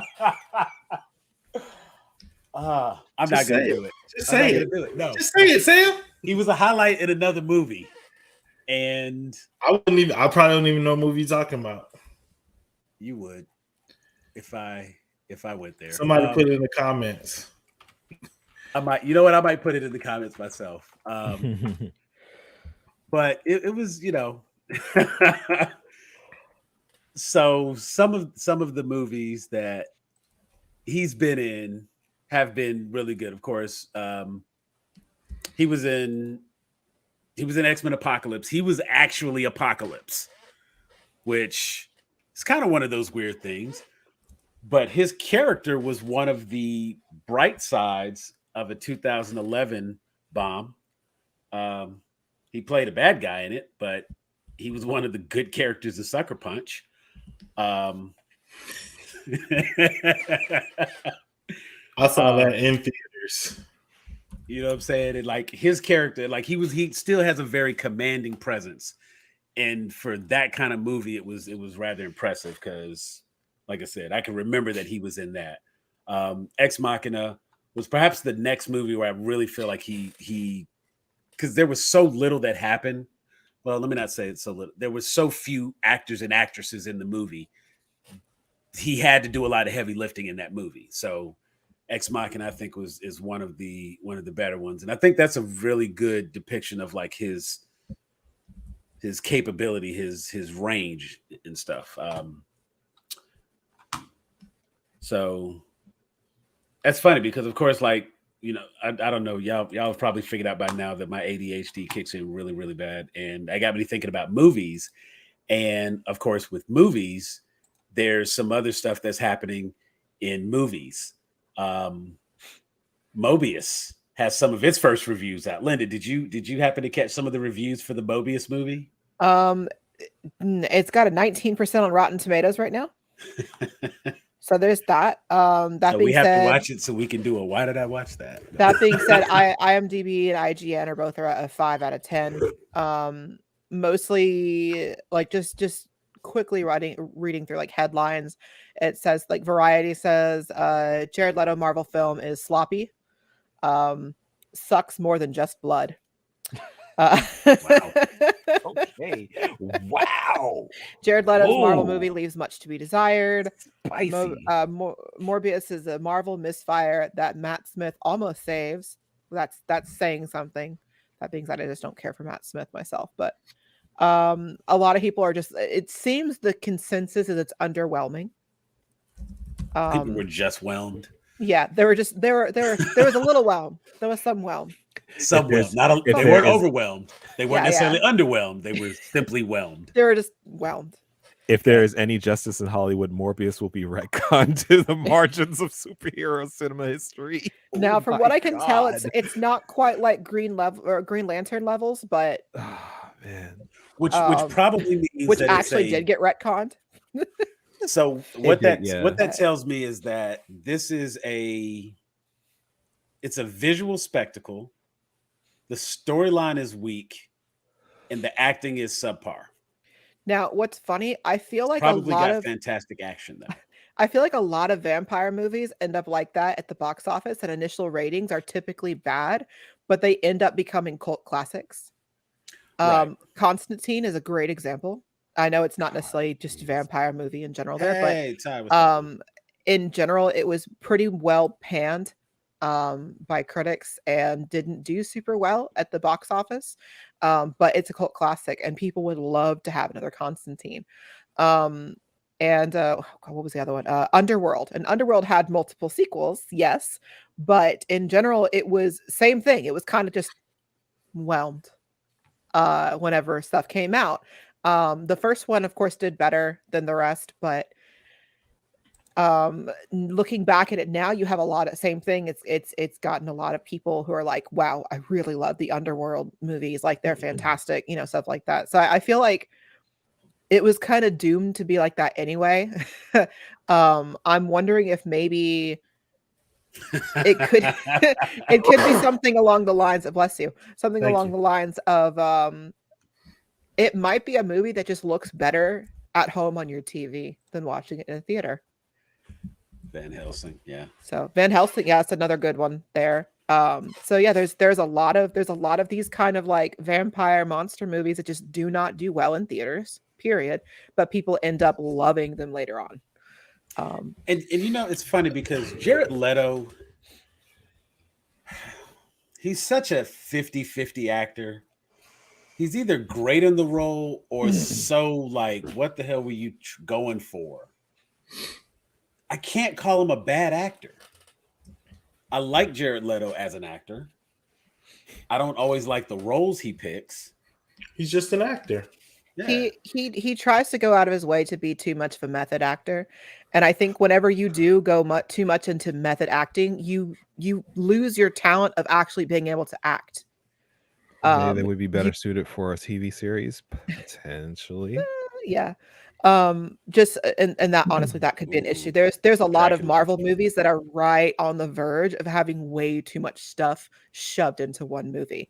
They're still good, but it's right there on the edge of this should have been 2 movies or a series. Yeah. And but yeah, as far as like with method acting, I don't know. Just in my opinion, I'm not a big fan of most method acting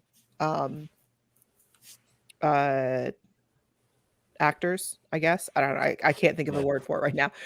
Just because like in being a method actor. It's like that's part of being a good actor is not having to completely immerse and lose yourself in the role.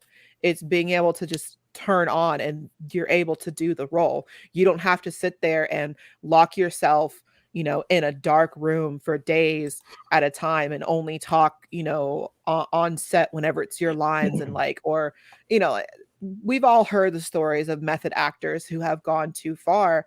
You know, I think if you're really that great of an actor, you shouldn't have to do that. Like, to get yourself into the role, you to know, have I it to where it have to actually say affects you that mentally. wow, I gotta like rethink method acting because that is a hell of a point. Like, it's one of those things where it's like you automatically kind of feel like, oh, they're a method actor, and you feel like that's this big Like, that's thing a that has good to be thing. respected because they're so dedicated to their craft. But I guess like I'm sitting here It's thinking like, like damn, yeah, if they were a little bit more talented, it's they like you wouldn't have require a that much. good thing to a good If somebody metaphor wants to for it. learn another language in order to better accent their character That's or a little speak, different, yeah. then that's one thing. But But like like you said, it's locking yourself in the dark let's room or it's like whenever you have like, you know, the show Chopped, right? right. On Food Network, right? That's what separates the really good chefs from the chefs who just know how to cook if they have the right circumstances. Um, those are the method chefs. They have to be in complete control of their environment and be in just the right thing, have just the right equipment, have just the right That good secret ingredient. ingredients, you know, have complete control over just the right recipes they want to do, complete control, you know, whereas an actor can just be given this basket of 5 random ingredients and say, you need to make a dessert character out of this, and they're like, cool, here you go. There's an episode of T-Pain's podcast, and the guy who plays Pinky in Friday, Clifton Powell, was on there. He was talking about just like his acting studies, and he's from I think he said he studied like the Baryshnikov method or something like that. I don't know. It's some Russian method named after a Russian dude. And basically it's not method acting because he's like because you do so much studying and you do so much character analysis in your own mind about the character that you can turn it on and off at any time. So I agree. And I think sometimes like the method acting thing is like they use that as like a Uno wild card because it's just like them dudes who was method acting when they made bad movies, there was method acting then too. So just because you method acting doesn't mean you're gonna come out with like some product that's automatically better. It just means that that's just how you approach this job. That's And how you like approach this role. there are some actors that do a great job. Like some of their best roles are ones that they method acted for. You know, the what's his name? Probably Daniel Day-Lewis. No, Batman. Christian Bale. Christian Bale. Christian Bale is a good example of that. Some of his best, most iconic roles are from him method acting. Yeah. And really immersing himself into that. You know, but you have other people who acted alongside him that didn't have to do the whole method acting thing that did just as good of a job, if not better. And frankly, couldn't do it because if you're not like the star of the movie, like what if I got like 6 lines, but I'm just a method actor? Like I can't walk around all day like I'm a 7-Eleven clerk when I get on set. You know what I mean? That's gonna spend 3 weeks at a 7-Eleven so you can say your lines just right. That's what's gonna get you your big break. It's that trope that they put into like TV shows where you have like the guest star who's playing as an actor who's there, like, you know, like let's say, because I've been watching Bones, you have someone who comes in who's like going around with Celie Booth like, oh yeah, I'm gonna be playing an FBI agent in this movie and I'm trying to immerse myself into the role. Actually, no, Saints Row is a great example with because you have that in the beginning of Saints Row 3. You have the actor going around with you. He's trying to get into the role of playing Gat. And, you know, It's like if you were really that good of an actor, you could study up on how the role needs to be played, right? Maybe go along for a little ride along, possibly, but you shouldn't have to actually live the life and immerse yourself into it completely, and lose yourself into it. You should be able to do it, you know, and I think it's hilarious. We're all sitting here talking like we're all like professional actors ourselves, but I mean, those who can opinions, do, those who can't teach. So continue. I'll tell them exactly what they should have done. Now they just listen to me. I've done voice acting. I have an IMDb page. I'm just I've only been in plays. Shameless plug, shameless plug, shameless plug. I mean, you know what? But I've done a lot of. I've been on camera now for about 2-3 years. Check out my YouTube page; you can see that. Oh shit! We want to do that. I've been going back to like 2011. Let's go. Right. I mean, you know what? You got, whether people know it or not, they got 3 of the original host of gag reels right here. Like, you could go back and you could still watch us do our like Japanese taste test. Where I have that video. In fact, I might even post that link just for the hell of it, just like a retro throwback. What's tomorrow? Yeah, throwback Thursday. We gonna post that tomorrow, throwback Thursday. You know what? I'm gonna show that just because. Yes. Yeah, gag origins. I got Mars right there. He was my co-host for the first two episodes ever. My co-host was my son, Mars. It was great.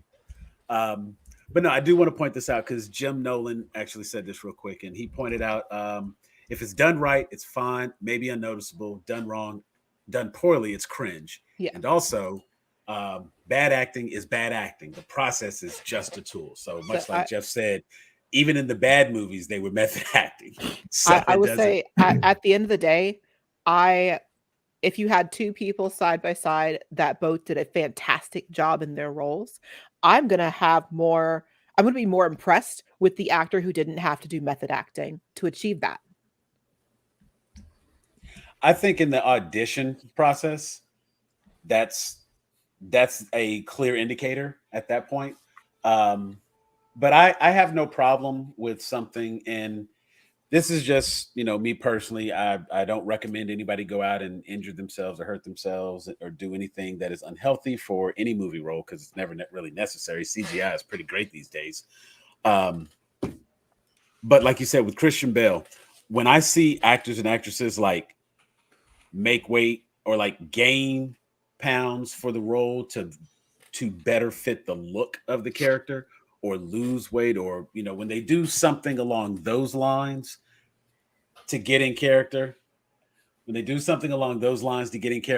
I put that in the same category as method acting. And I feel like that is for the role, in which case their acting talent should have landed them like at the audition, they should have gotten the role from that. If they want to go that step further and then immerse themselves more into the character, okay, fine. And that's great, because I'm not going to sit here and act like I would have been cool with some of these people being superheroes if they ain't look like they could kick somebody's ass and be superheroes. Right. I would feel some kind of way about that. So I think the transition goes both ways. And if you have somebody like a Christian Bale who, like I said, you ain't got to go extreme like that, but if you are a Christian Bale type character and you're in the movie like The Machinist, and he's got this insomnia thing happening and he's lost all this weight and he's like skin and bones and whatnot, and it's what took place for the character, it does make the movie a bit more immersive in and of itself. Yeah. So there's a place for method acting. Great example of parody for method acting, as I'm sure you guys would all know. Robert Downey Jr. in Tropic Thunder. Yeah. Before we get to that, Jeff had a point he wanted to make, I think, based on what I was saying. So, Jeff, did you want to? Yeah, I think like the losing weight, gaining weight thing sometimes, like sometimes it works, and sometimes it's like, why did you have to play this role? You know what I'm saying? Like yeah, I look at there could have been someone better suited for it. Right. Like I look at like Colin Quinn playing the Penguin. It's like you had to put all that on. Colin You Farrell. had to put all that. Colin Farrell. Colin Farrell. Sorry. Yeah. Colin somebody. Colin whoever he was shouldn't have played the role because you had to put on a whole nother face to look like something that there's actors who look like that. Okay. Yeah. Why can we all agree that Danny DeVito should have reprised his role? If he was available, sure, yeah, I'm down. Like, yeah, I would be good with that. Like, see, Danny DeVito, he looked like he was supposed to play that role, and or even like the kid on Gotham, where they gave it like a whole new spin. He didn't have to put on like anything like weird. He just had that weird, too many like prosthetics and things like that. And can we all agree too that like fat suits are just completely like stupid? I mean, in Hollywood, like what? I say I want to go there, but I also love the Nutty Professor. Now, see, that's a little different. That is meant to be stupid and comedic, but when it comes to like, they don't use fat suits in a lot of movies and TV shows nearly as often as they did in the 2000s. But it's unless it's for specifically a comedic person to look, or a comedic reason to look ridiculous, it looks ridiculous. So I will say though, like someone Ty here brought up the Robert Pattinson Batman. I love Batman. I like Robert Pattinson. I didn't much care for the movie itself. It was very long. Very no, it was I actually didn't mind the length. Like a lot of other people fell asleep in our group that was there, but I didn't. David didn't. But I was for me in it was out. Like, it was very mid 2000s live journal emo. Yeah. And like it was a very juvenile Batman. And I'm just like, I also don't think that Robert Pattinson was old enough to really be able to play and nail that role. I feel like Batman should, like, with the age he's supposed to be in it, should be older. I think Robert looks too young for the role. I think in general, the casting in that movie was just off in general. And I can actually address both points and this comment at the same time. Robert Pattinson as Batman. He may have put on some muscle for the role. It was not visible. It wasn't. No. And it was like you could see that he obviously had the skill set in terms of the combat skills, the armor. He's probably going to realize that he needs a few more gadgets because, and this is a key part of this, they do not a disservice, but they definitely want to make sure you know that he's only been doing this for a certain amount of time. Just like in the Zack Snyder, they wanted you to know he'd been doing that for 20 years. Yeah. They have to drive that point in because they have to establish where in his timeline this character is. And when you do that, you're able to give a little leeway because this is a Batman who's only been doing this for 2 years. So he doesn't know all the tricks of the trade yet. He hasn't gone through enough. He doesn't have enough life experience. He's still wet behind the ears. He's still green. Whatever your phrase for him being a rookie at this, that's what it is. So as far as his size, I believe that this particular Batman, this Bruce Wayne portrayed by Robert Pattinson, will realize that he is small. He will realize that he does not have the physical capability to go toe-to-toe with some of these people. And he's going to do what Batman would do in a situation like that. And a couple years down the line, we're going to see him doing pull-ups with a freaking tractor trailer tire around his waist because he knows that's what he has to do. And I think it fits in this case. So Robert Pattinson actually gets a pass and doesn't have to go and do all of that. Keaton was the best. He doesn't have to go and do all of that yet. I've got. We get a trilogy out of Pattinson. I've got bat whiplash by movie 3. I need some bulk. I've got some bat whiplash with the sizing of them, because we went from the Bat Flick, who was on the heavier side of the Batmans, including his logo. Bullshit. He remind me of I mean, that was Bat Goo. What was that that freakazoid Batman thing? What was it Fat Man and Boy Blubber? It was like his logo. Yeah. I mean, it is very Frank Miller logo. Like, so I mean, yeah. And he just looked like, what's funny is I don't care for Batfleck as Batman. However, I can totally identify with him for just being tired. Just tired. He goes through all the movies just being just looking exhausted and just tired of the shit. Like, I am too old for this. You know why? Batman. It was 20 years in Gotham. You could do it. You could do a counter in the corner every time he says 20 years in Gotham. And 20 then, years in Gotham. And then now the next Batman we get is Robert Pattinson, who would have been better suited to if we gotten a Batman Beyond movie. That would have been fantastic. And I think he would have been great in there. I mean, some arguments that he could have been a decent Nightwing. Yeah. Like, that's something I think David and I had a conversation about that. But yeah, just the casting in that in the Batman. Is Robert Pattinson pretty boy enough to have been Nightwing? Because Dick Grayson I think so. Dick Grayson is supposedly one of the most attractive people in DC. Considering he was Edward, as much as he hates it and as much as I hate it, he was able to pull he pulled bitches. All right, let's be honest here. I guess I shouldn't call underage girls bitches, but still, he had to get that shot. I'm not mad. Go ahead. He pulled the women's. He has the right looks, but I don't know if he has the right energy. I think he could, because I think in general, I think Robert Pattinson is a good actor, and he could have that energy for the movie if that's what was required of him. But see, even in when I saw him in Tenet, I need to see a movie where he is kind of upbeat and jokey, because everything I've ever seen him in is brooding and emo. Yeah, he's real dramatic, real mellow. I mean, I liked his acting approach to Batman. I think I thought I was going to say too. I wanted to harp on another point that you were making, kind of where it was they focused on him only being there for 2 years. No, that's David. David's the only one who has the ass for Nightwing. Okay, muting you now.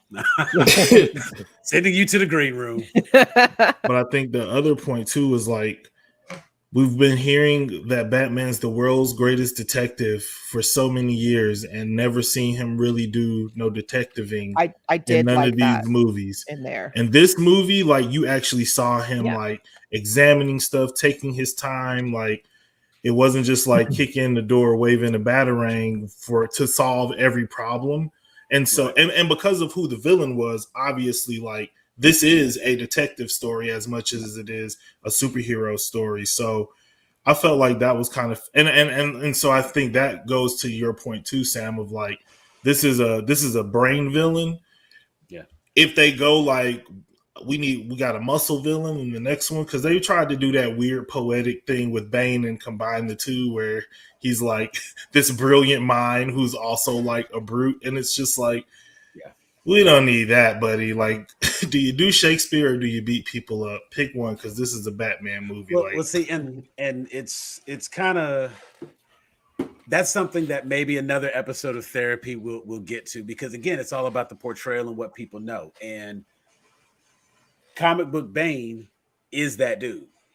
He is Shakespeare and muscles. You know what I'm saying? And because of that, what they wanted to do, they did not do as successfully as was capable of doing it. And I don't know where that falls. I don't know if that falls on Tom Hardy. I don't know if that falls on the writing. If it falls whoever on the made story. that mask. Oh, that was busted. Because it just made everything sound dumb, even if it was eloquently written. Because I must tell you, that line about, darkness. Yeah, that could have been a dope ass line. It is just You really adopted the doctor. Like it doesn't work for that reason. But you know what I'm saying? It's honestly a situation where I believe Robert Pattinson. I've learned to not jump at casting. Same. Because too many times I saw casting and I was like, what? They gonna be who? In what movie? And then it comes out and I'm like, damn, they did a good job. I like that. That was a good version of that, you know, and I genuinely believe, you know, and again, because I tend to be that comic guy sometimes, like when you read Batman Year One, you actually see Batman like get shot and get his ass kicked and not be able to get away and have struggles. And the cops are coming for him. He was down in that building like right. Like he's like, what the hell? Like, you know what I'm saying? The first time he tries to foil a robbery, like burglary, because nobody was at gunpoint or anything, but like some people were breaking into a house, they were trying to burgle a house. He comes to break it up and stop it, almost kills a kid, and is getting his ass kicked while he's trying not to let the kid fall over a ledge. And he comes to realize that, like, you know what? Maybe I should have on some body armor because wearing this sweater and this cape ain't cutting it. Because my boy stabbed me and that hurt. Now I don't want to get stabbed no more. You know? And so it's like everything's kind of a learning process. And as he moves along, he begins to understand what he needs to do to improve. So I think like Year One Batman, and this was, and I actually called it. I said it, and now that it's been just blasted all across the internet, at this point, if you haven't heard it, I'm sorry. This is a bit of a spoiler. But that Joker that was in Arkham, I already said the thing about Batman, we don't need to see that Joker ever again, because if he got caught by Year One Batman, he is not a threat. Because Riddler came in at Year Two, and he struggled. And I won't ruin the movie part of it, but if Joker was already in Arkham, he is not a threat and does not need for anybody to worry about him, so we can move on to other villains. I would love to move on to other villains. I am done with Joker. I am so tired of Joker. Yeah. I will say, like, in this Batman, I would have liked to see Catwoman written better. I think the way they wrote her character, and it might also partially just be because of how Zoe Kravitz played her, but the way at least they wrote her character is very much just like sexy woman eye candy person. But that was like her whole part, is just to Mr. Freeze. Exactly. I was telling Dave, I'm like, David, I want to see another Mr. Freeze. We haven't had one in a while. But yeah, I feel like they could have done better with Catwoman. And I feel like in general, it's been a while since we've had a really well-written Catwoman in a Batman movie. It's a shame. I guess it has been a while. It's been a while, and it's a shame too. Like, because Catwoman has a lot of potential to be written, especially in this day and age, to be written really, really well. That'd be cool. Okay, that would be cool. But see, they even then they could have done better. And I pitched a whole idea. It was a comment because we were talking about it. I'll come back to that. Hannibal Lecter. Let me put a star by that because I'm gonna come back to that. Go ahead, Lynn. I'm sorry. Continue. So the other thing too. Now, what I did love, I loved the portrayal of the Riddler in that movie. I like the Riddler's getting his due. It was different without being like kind of comically done, like Jim Carrey's Riddler. It was more akin to the Arkham video games, I guess, where it was more serious. He was more like an actual threat than, someone who's there just to get some laughs, So some of the Batman and some of the DC animated movies, Riddler has kind of stepped up in that as well. On the Harley Quinn animated series, he was a major player there. I've always liked I wouldn't say the idea of Riddler, but I've always liked more of a serious, type of Riddler rather one of them than don't count, and Anne Hathaway wasn't really Catwoman. So there was one, Michelle Pfeiffer. Continue.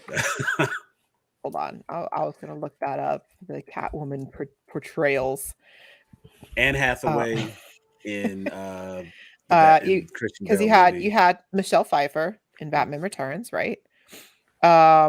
Julie Newmar in the Batman series from the 1960s. Mm-hmm.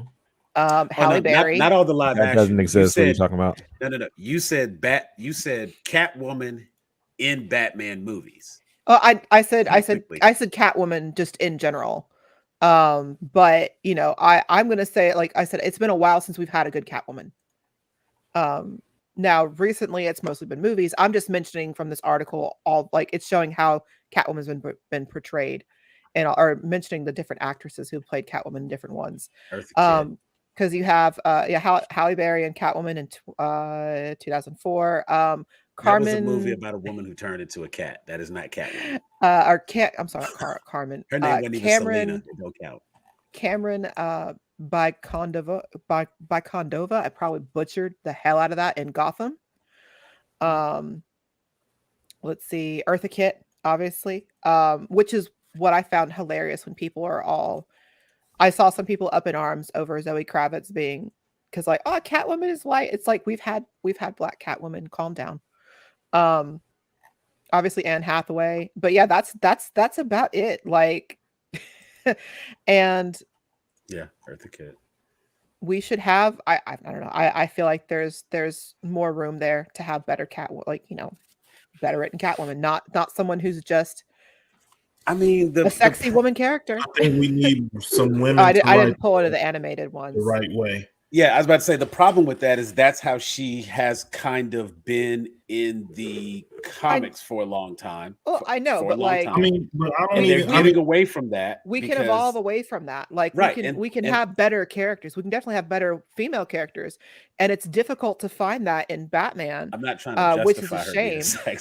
I'm not. Wait a minute. Hold on. Don't come for me, Linda. Oh no, what I'm saying is that's initially kind of how it started, and they have moved away from that because in the Arkham series, she should be a playable character by her level of importance in the games. And you find out that she is pretty much Batman's equal in a lot of cases. You get into some of the DC animated movies, and she has been like boosted up a little bit better. And probably in the last, let's see, I'm trying to think which comic run it was. Probably within the last 5 years, she has, they've really done a good job of making her more than just the sex symbol and actually shown her to be a true companion to Bruce as a person, right down to them finally getting married in the comics and all of that. So they've done better by Catwoman. But they've done better by Catwoman in the space where the least people see Catwoman. Agreed. And that is it's like that portrayal of Catwoman as eye candy in the year, like her working in a club and putting on the wig to go undercover. Yeah, that all makes sense to the story. But part of my issue, and I don't know if this is how she was written or Zoe's portrayal, like Linda said, I felt like her energy was just like very soft. Like it was. I feel like for her to, and maybe that's because like the movie was also, I guess, a little bit soft. Like even Batman's energy was like it was very like calm and like a little bit softer than maybe what we're expecting, and maybe there was something on the set or whatever the energy was between them. But I feel like I've always seen Catwoman as like a compliment to Batman's stoicness. So it's like she always has kind of like the quips, and she's always saying the stuff to like snap Batman back into reality when he's like on his high horse and he thinks, at least the companion version. Now the problem is we got to address like, can we just move from her being like a villain? Like, I didn't need the whole like, oh, she's setting up a score to steal from the Russians and all. Like, I don't need I think that was that. part of what could have been cut from the movie. There was a lot of stuff that could have been You know cut what I from like, that movie. Batman? Yeah, I like when she's the pimp, and she makes sure her girls don't get messed with in the streets of Gotham. I swear, Like, if I had to that. see one more like slow shot of just like the silhouette of her waist, I was gonna probably fall asleep myself. Like, okay, yes, Who's we get asking it. about It's a perfect sexy scene. She's Yeah, got a I'm asking for nice that. silhouette. It's a hot woman. Okay, can we get something else? But wait, now yeah. she's got a new outfit. And here's another change. It's And another. what's up with that mask? That It's was a another dumbass. completely skin tight like outfit. Okay, cool. She's And the now scene where he wearing watched something else her that's change skin tight. clothes, So now it's the Yeah. it's that scene where he was watching her change clothes, I felt like a creep watching him watch that. I'm like, can we cut back to the view of him with the binoculars? Like, I don't need to see her. Or if nothing else, I think as a person, it would have been better for him to like look, realize that she's changing clothes, pull the binoculars down for a moment, look around, zoom out, dog. And then, or like look at another part of the apartment or something. Look away, dog. Look away. Don't be that guy. Two things I want to address real quick. If we, Lynn, go ahead. Oh yes, I was just gonna say that Jim Nolan asked you who's your perfect Catwoman casting. Not exactly sure who it was addressed to, but I figured we could go around the circle. Okay, I've got that one. Personally, for me, it's not necessarily who would be the best Catwoman. It's more of I just want to see her written well. Okay. I just want to see her written well. Gotcha. I have an example of that. I think I have they a 2 could for 1. I think that you could find someone for it. And honestly, my perfect casting would probably be someone that I don't know and is not really popular. I would like to see more people who are not super popular given chances to actually star and show like and bring these characters to life, especially people who are super fans. Those are usually the people who best fill out these roles because they're passionate about the characters. Okay. I'm gonna jump in real quick if I can. I want Rosario Dawson to reprise her role as Gale from Sin City. I think that's a dope Catwoman right there. She has weird nostrils, but that's all right. Just large. I know. But, otherwise, I like her. But yeah. But if you remember back to Sin City, like when Jeff was saying he wants like the pimp making sure that the girls are safe, that's how I kind of like picture the character Gale from Sin City, because that's literally what she was doing. And I feel like that kind of character would have the right energy as far as like what she was wearing. And given that that's also Frank Miller, it kind of fits. And I think it would work. That would be, if we're fan casting, that would be. So I see a comment saying Audrey Plaza is Catwoman. She never getting out the litter box. She's I don't know. I'd have to see her in more stuff personally, like to see if like she's hot. You know, she definitely has like the sexy brunette thing going. But if we're trying to go for someone who has, I think if we're trying to get that opposite energy from Robert, yeah, if we're trying to get better energy for it, you know, I feel like it would be like all the time. Audrey Plaza gives similar energy to like Kristen Stewart type thing, like we don't.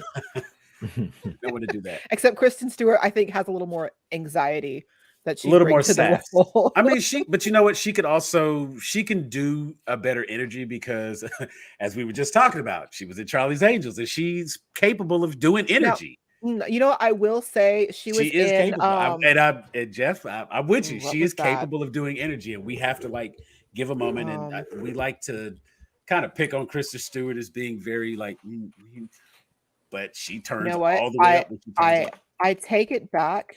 What movie was she in? She was in a movie with Dakota Fanning. Cherry Bomb?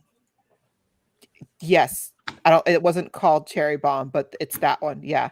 Where I'm like, you know what? I could potentially see that. And that would be hilarious as well because it's alongside Robert Pattinson. See, and for that reason alone, I don't want them to fuck up my movie and had a bad chemistry. Juju, They did actually date. I think they're on good terms.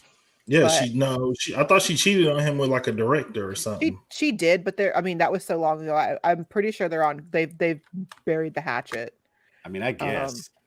I don't want to see him at work every day. I do not want to bring that energy onto my Batman set. David, you got anybody, or Jeff, you got anybody you want? Because there's a comment that came up earlier, and I want to point that out because I have a whole idea for how they use the Joker, and I want to get back to that comment. I got a person. Who you got? I'm gonna go with Samantha Logan. She plays Olivia Baker on All American. She's one of the twins. I think that she's a dancer. I think she's a very, very good actress. She's had, a lot of very compelling and dramatic storylines on the show herself, and I felt like she's done a good job of conveying that. I feel like she's shown like a fight. She's got like a feistiness and a fire in her that I really would like to see in Catwoman on screen, personally. Yeah, and she's tall, so I would like to see a tall Catwoman, also like someone who is physically imposing in a way as well, and not always, because I feel like that would like cut back on some of the like daintiness. Because I drew a picture earlier this week that was like from this Batman movie, and I was looking at reference pictures, and the height difference between Robert Pattinson and Zoe Kravitz, it just makes, anytime she's near him, she's always looking like she's longing for him because she has to look up too far. She's so tiny. Like, she's very petite. Markel, type in who you were saying no about. Which no is that? Probably Kristen Stewart. Probably the Kristen Stewart. I didn't catch the comment when it came out, so I might have timed it wrong, and I just want to make sure, because I'm actually kind of feeling Samantha Logan, as that's the actress's name, Olivia Baker, you said? Yeah. From All American. The actress's name is Samantha Logan, and I'm good with that. Oh, wow, he's saying the All American star. He does not think. Okay, that's a difference of opinion. Like, I think I'd like to see like a little bit of like Bayonetta energy with Catwoman. Okay. Just like that kind of outspoken, like Morena Baccarat. I don't know. I think she's Morena's that was the girlfriend from Deadpool, right? And Firefly. That's one of the that's one of the nerd Morena goddesses, the goddess of the nerds. She and was I feel like she's I don't know, she's used a little too much and stuff. Yeah, I mean, and to that fact, so was Rosario Dawson. So I mean, but I was going more for the character Gale. It just happened that was played by Rosario Dawson. But I want someone who can kick ass. She's got the strength. She's technically got the look as that character. Rosario ain't a short girl, you know what I'm saying? And you take like her energy from Alexander or something, like she would nail that role. But she would also nail like a Batgirl or a Wonder Woman. She could, whatever energy you need her to have, she'll have for that. I might be a little bit of a fan of Rosario. So real quick, there was a comment earlier. We talked about Joker being used as a Hannibal Lecter sort of role.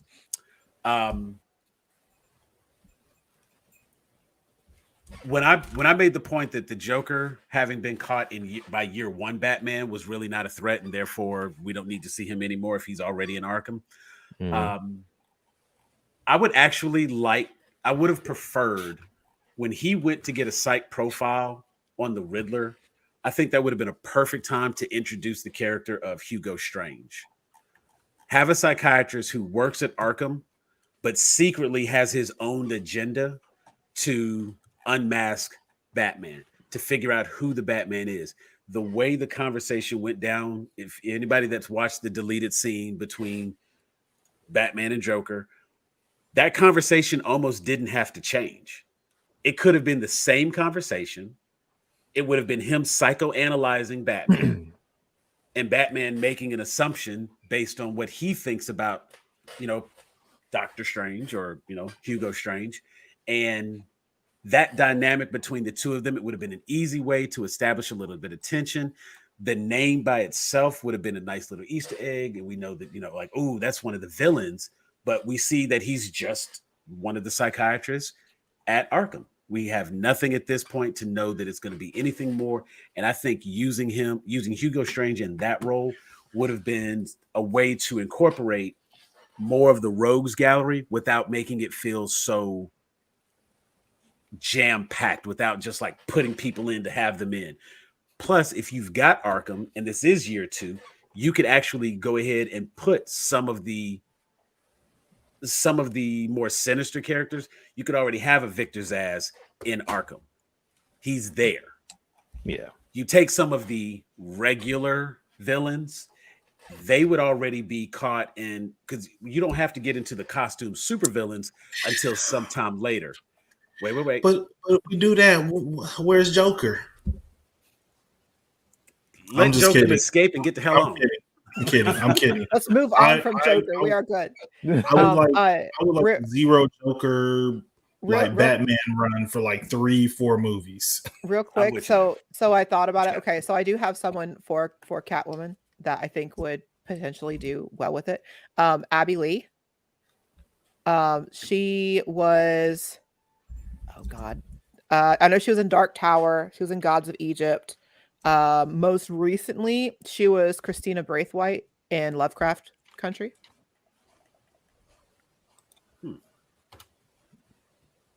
She's got a really, like, with the roles I've seen her in, she has a decent kind of stoicness that I think would work well.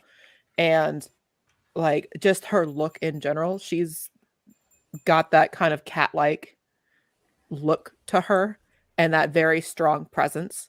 That very almost intimidating presence that I think is just like fantastic. Yeah, I could. Okay. Especially done up in like the right kind of like costuming and makeup and stuff. She has a very kind of strong presence that I think would work well with Catwoman. I mean, Australian model, it works. Okay. So anybody watching, if you've got somebody that you think would make a good Catwoman, throw it in there and let us dissect your thoughts, your picks. Who y'all saying? Somebody pointed out where was the one? Aubrey Plaza. We got that recommendation. Mm-hmm. Right. But that's the only recommendation that I've seen. There was also the one little point there. Somebody pointed out the Bloodhaven reference near the end of the movie, pre-Nightwing. But so of course now we just know that. Some other rumors I've heard is the guy from Umbrella Academy, Fives. It's super rumor because it's like super early for the movie that hasn't been made yet. But like having him come in as Robin, he gave me a lot of Damian Wayne energy. So I don't know that I would want to put him as any other Robin, unless maybe we go with Jason Todd. And I'm kind of thinking, how do we do Jason Todd this early? But it's, it's movie. They take liberties all the time. They can do what the hell they want. Yeah. Right. That kid at the beginning, that's the kid that plays Tim Drake on Titans, isn't it? It is. See, people just being confusing to be confusing. Right. I'm telling you, man, that's a string. You got to pull it and see where it goes. Nah, that's how you end up standing in the street naked. So, let's see other movie news, and this is on a little bit more of a somber note. If anybody else has anybody they want to put in the comments, throw that in there, and we'll bring that up. But on a more somber note, acting world's going to get a little sad. I have always been a fan, and now it'll be interesting to not see any more Bruce Willis movies moving forward. Bruce Willis it's been recently announced that Bruce Willis has been diagnosed with, is it pronounced aphasia? Yes. He's been diagnosed with aphasia, and it's a condition that's impacting his cognitive abilities. He's 67 years old, and there was a nice long Instagram post from Demi Moore. Rumor Willis has put something out there, and it's being announced that he's just stepping away from acting because it affects his. Essentially, the damage is they're thinking the damage on the left side of the brain may lead to language problem. Damage on the right side of the brain can cause poor attention or memory loss. Yeah. So, I don't know. Overall, it can really affect your ability to communicate. And obviously, when you're an actor, that's kind of like Quite what important. you do. Yeah. And of course, ever since they introduced those dang talkies, I swear. Go back to just the silence, go back to the silent pictures. And but it is it actually kind of makes me wonder. So Denisha and I do a show called Why Did I Watch That? Available on our YouTube channel. Every chance. But we actually covered a show recently called Breach, starring Bruce Willis. And don't know if I need to pull that now. Because kind of looking back, and I was thinking to myself, like, it kind of looked like he was just phoning it in, that it was just a paycheck and blah, blah, blah, blah, blah. And now I'm like, well, how long have we known about this? Because that movie Breach is fairly recent. Damn it, man. Don't make me have to be that guy. But it's like, it's unfortunate. And like I would say, let's go around the room and everybody say your favorite Bruce Willis movie or one that you really, really liked. Other than Die Hard. Pick something other than Die Hard. I don't know if I have one.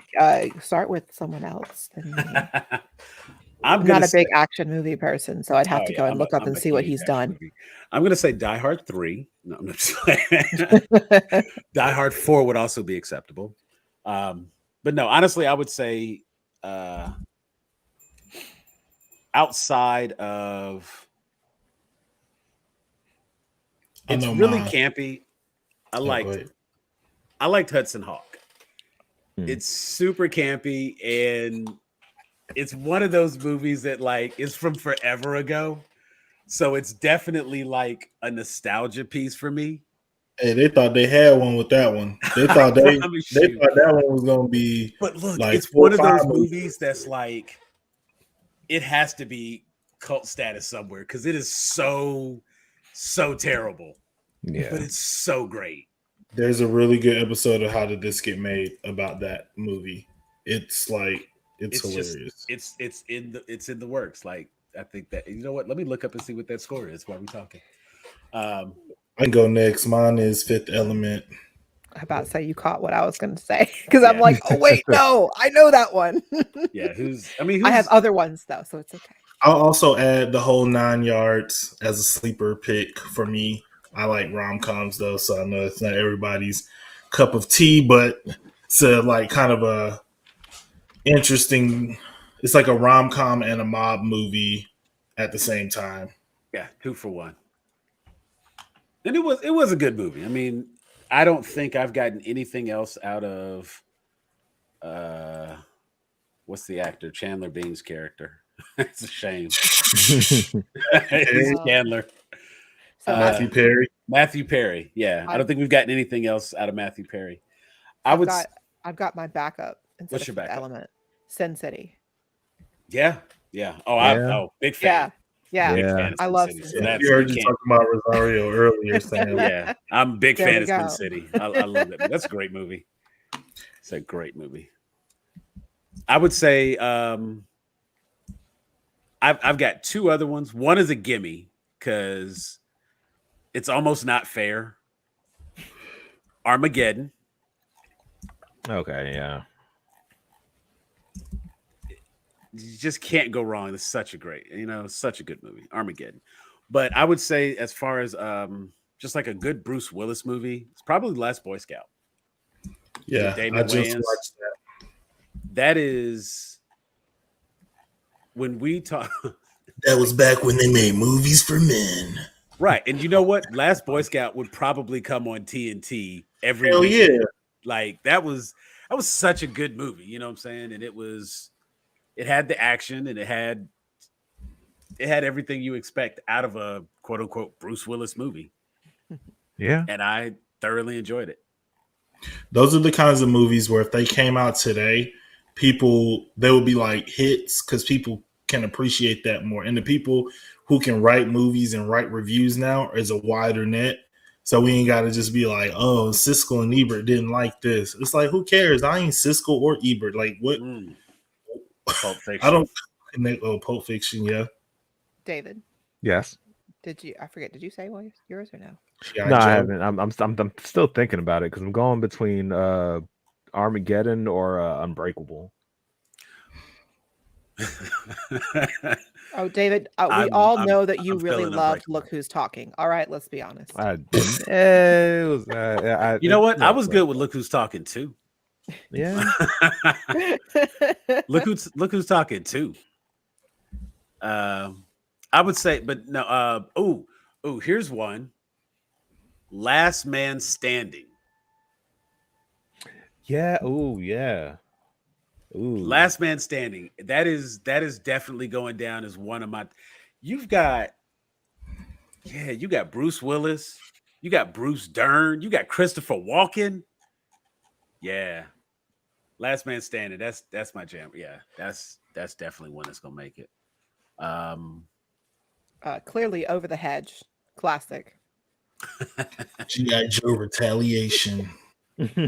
or better yet, he was Spike in Rugrats Go Wild, the dog. 16 Blocks was kind of legit. I remember that was Mos Def, right? Right. Yeah. That one was 12 Monkeys. Yeah, there's been a lot of good movies. Death Wish. Ooh, Surrogates. Yeah, Death Wish was really that one good. was mentioned. Anthony pointed that one out. I'm trying to remember. Like, my mom really liked this one movie.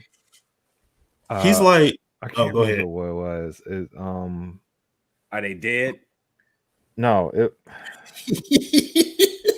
No. Because Death Becomes Her was what came to mind, and not being funny. My Sixth Sense. No. When he said his mom liked the movie, not being funny, but like I was just like I'm trying to think of an older movie right away. I'm trying to remember who else was in the movie. If I remember the other people, I can remember the name of it. I will say I didn't mind Perfect Stranger. That was it. Perfect Stranger. I got you. That was the one. Halle Berry. Mom. Okay. Yeah. Yeah. Mom really your mom liked seems that like one. a Halle Berry She really person. liked that. Bruce Willis is like white Danny Glover. It's just like he's just been old for like kind of old and grizzled for a long time. For a very long time. His best work is when he's just like too old to be doing whatever they asking him to do in the movie. Right. Apparently he was an executive producer in The Crocodile Hunter Collision Course. What? My man got some names, some titles on it. Looper was a good one. I enjoyed Looper. That was a nice little like sci-fi-y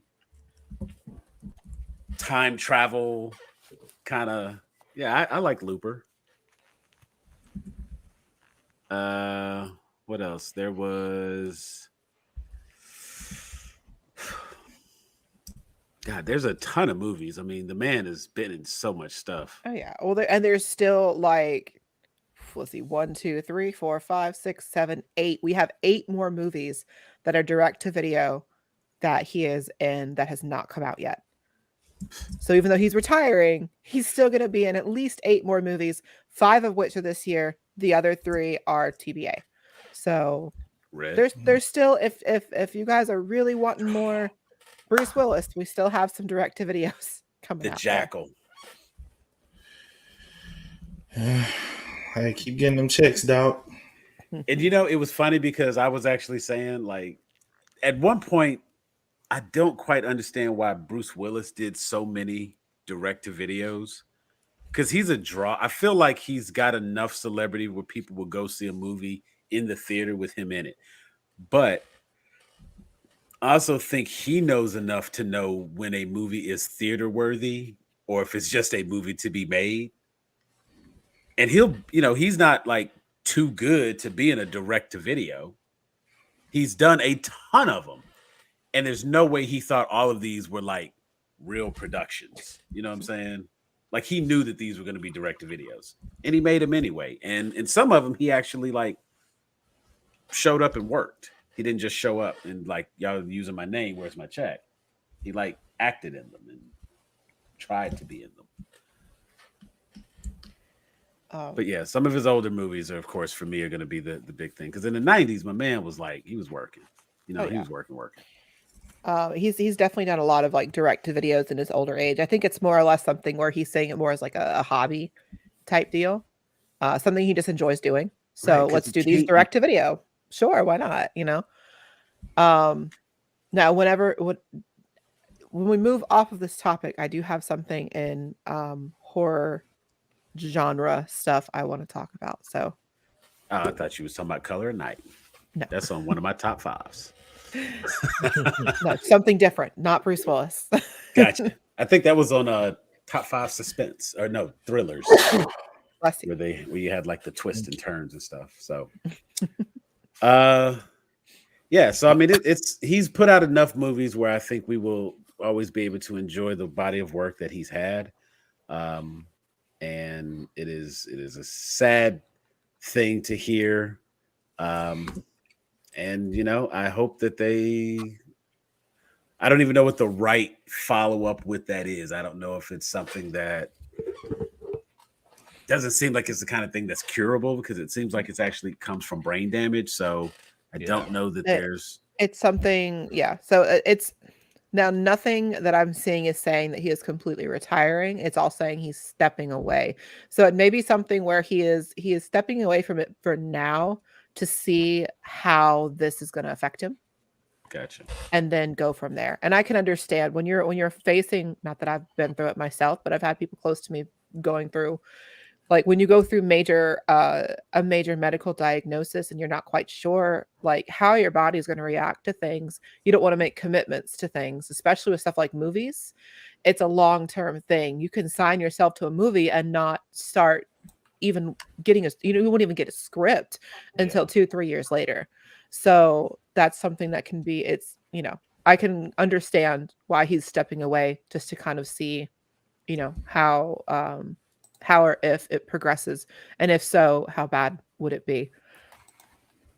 Yeah, and that makes sense, because you know, someone who may have suffered a stroke, they have to make that adjustment, see if they can get everything back, and you know, make sure they have all their cognitive abilities. And since this affects that directly, it would make sense to kind of take a moment, reassess, and go from there.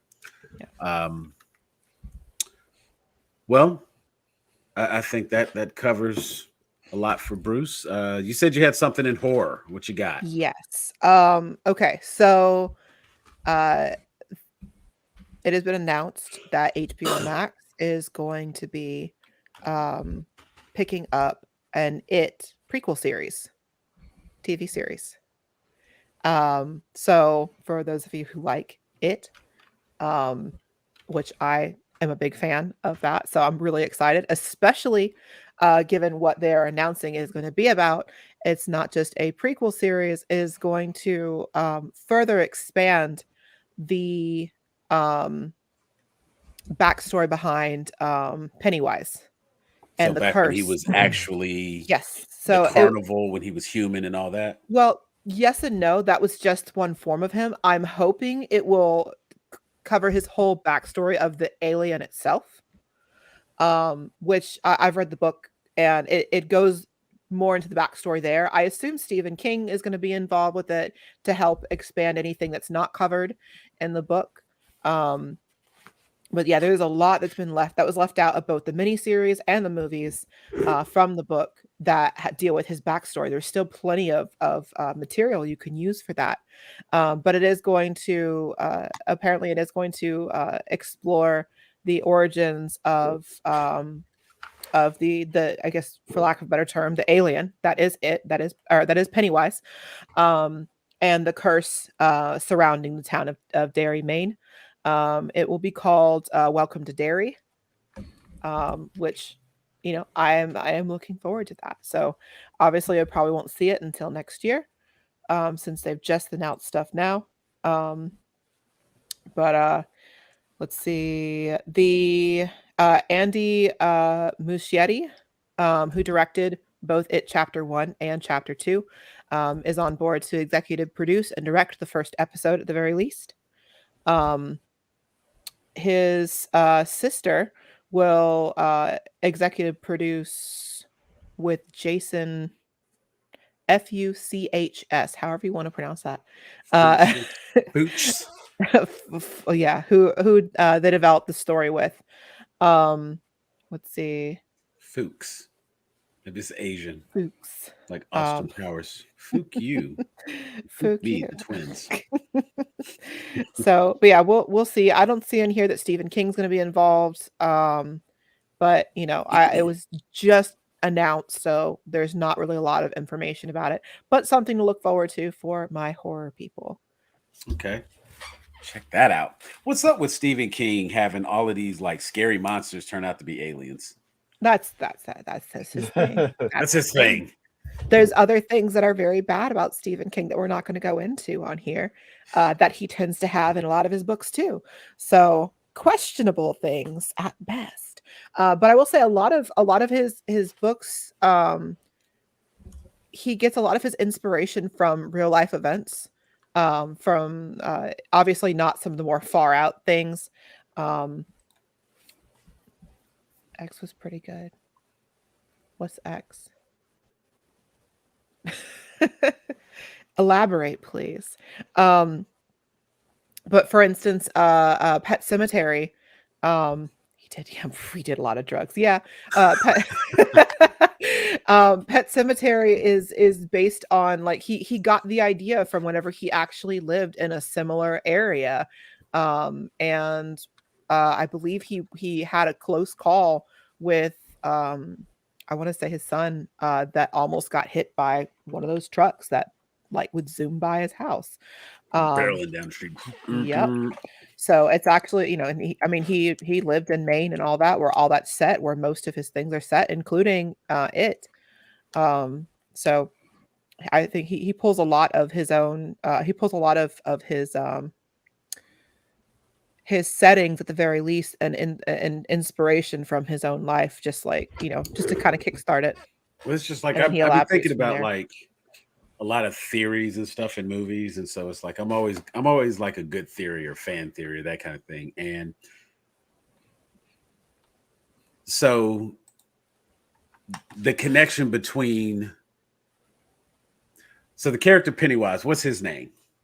Bob Gray.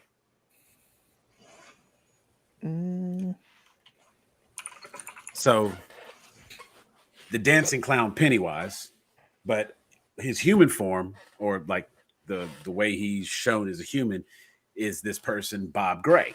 In Bob Gray. Dreamcatcher, Jonesy called himself Mr. Gray. It would seem like an alien Pennywise who's Bob Gray could also be Mr. Gray, and I don't know. It's a reach, it's a stretch, but it's like it's the same alien. It's the same thing. The same. I mean, we'll or it's find the same out. species. And because they essentially, like, the way Pennywise interacts with the people is like he takes a thing you fear, and that's what he uses to like traumatize you. But in Dreamcatcher, it's like kind of the opposite, where it's like what you, not so much what you fear, but like he can actually, like, he gives these people, they do something nice, and so they now have this power, and they live for like these great powers that they get. You know what I'm saying? So it's like, instead of it being I don't know, it's just aliens have powers to give us cool stuff, and the question is, they all have to be they would have to be in the Towerverse. The Dark Tower universe. The No, it's the Kingverse. It's King's Macroverse. There the we go. Macroverse. That's actually what it's described as. Yeah, that I mean, and it's not far-fetched to think that they are connected. Yeah. Especially since they're all written by the same person, and he kind of has like some common themes at different times. And I feel like there's more examples of Stephen King monsters being aliens. So that's a thing. Like the I know that the turtle that's in it is in other kinds of stuff too. He's in Dark Tower, so it is stuff that already overlaps anyway. So I think it's definitely been something that's been kind of retconned. I don't think he necessarily planned it from the beginning, but it's definitely interesting. Yeah, for those of you who know what the turtle is from there. Turtle. Oh my No, God. the turtle Yes. turtle we can. vomited the turtle vomited out our universe when it had a stomach ache. He's the creator of the universe. The turtle has like a major power, and it He's a thought master of that disguise. I'm sorry. it was not turtly enough for Turtle Club, okay? Like, Right. But no, it thought that the turtle died after vomiting out the universe, and it didn't. Surprise, surprise. And then See, that falls into like the same category as like the shit you see on Doom Patrol. So I'm here for it. Let's go. That's where all that came from in It Chapter 2. Whenever they was it in It Chapter, whatever, in the movies, whenever the kids encounter the turtle, they go into that whole like extra thing. I must have been the first one because that's where the kids were. And it just seemed kind of like weird, like what is this? But the turtle exists and is able to help them figure out how to defeat it. So that's the turtle. But the turtle's true form is apparently much more grand and powerful. So there you go. It's a whole thing. Yeah, it's just Stephen King. It's an interesting fella. Yeah. Sure. The stuff that goes on in that brain. Whew. I can't do it. I like the Langoliers. That was a good one too. Carrie's about as far as I go. Even that was too much. Carrie's nothing. That hand. Mama locking her in the closet. They dropped that pig blood on me. I said, here we go. I mean, that made me think like also, you got the Tommy knockers. Tell you, man, Stephen King, he crazy. It's it's just one of those things. Like if I sit here and think about it for a minute, I'm sure I'll come up with at least another one. But yeah, he does. Actually, somebody pointed one out right there with the Langoliers. So we now have 4 right there. We got the Langoliers, the Tommy knockers, it, Dreamcatcher. Just saying, it's weird. Anybody got anything else they need to plug? Splenda, when you gonna be on Twitch again? Oh God, I don't know. All right, go ahead. There's her. She's right there. See Twitch TV/. If you want to watch me, you have to follow, because otherwise, God knows when it'll happen. You'll get the little Twitch notification that she's going live, and you can jump on and you can follow and you can watch me play really boring stuff. I've mostly just been playing Power Wash Simulator and watching Bones. That's my life if I'm not working. That's what I do. Power Wash Simulator. Yeah, it's very relaxing. Is it like you literally have a power washer and you like cleaning driveways? You power wash like you power wash like different things, vehicles, houses. There's like a skate park. One's like a firehouse. Like it's different pieces of like an actual like town. There's a whole backstory to it and everything. The theory behind it is the reason why everything is so damn dirty is there's some sort of like they're in like within range of a semi-active volcano that's like spewing ash, but people don't quite understand or realize it.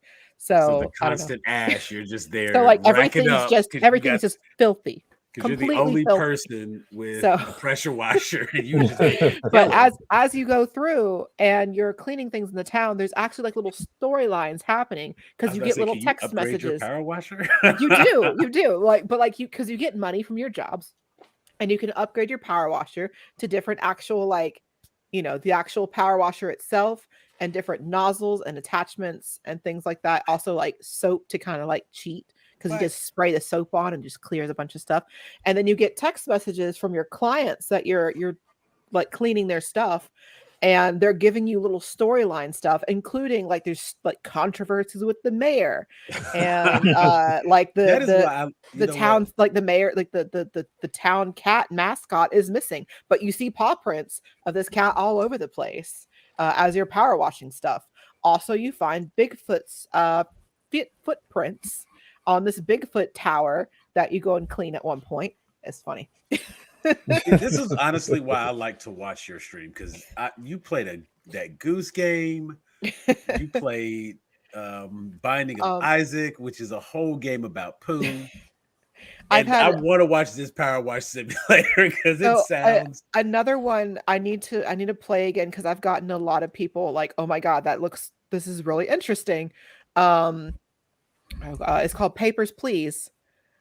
Which you are in what's essentially a fictitious Russia type country, and you work in border and like the border, not border patrol, but you're in the border customs thing, like customs. There you go. People are trying to get in the country, so you have to check like their passport, and you go day by day.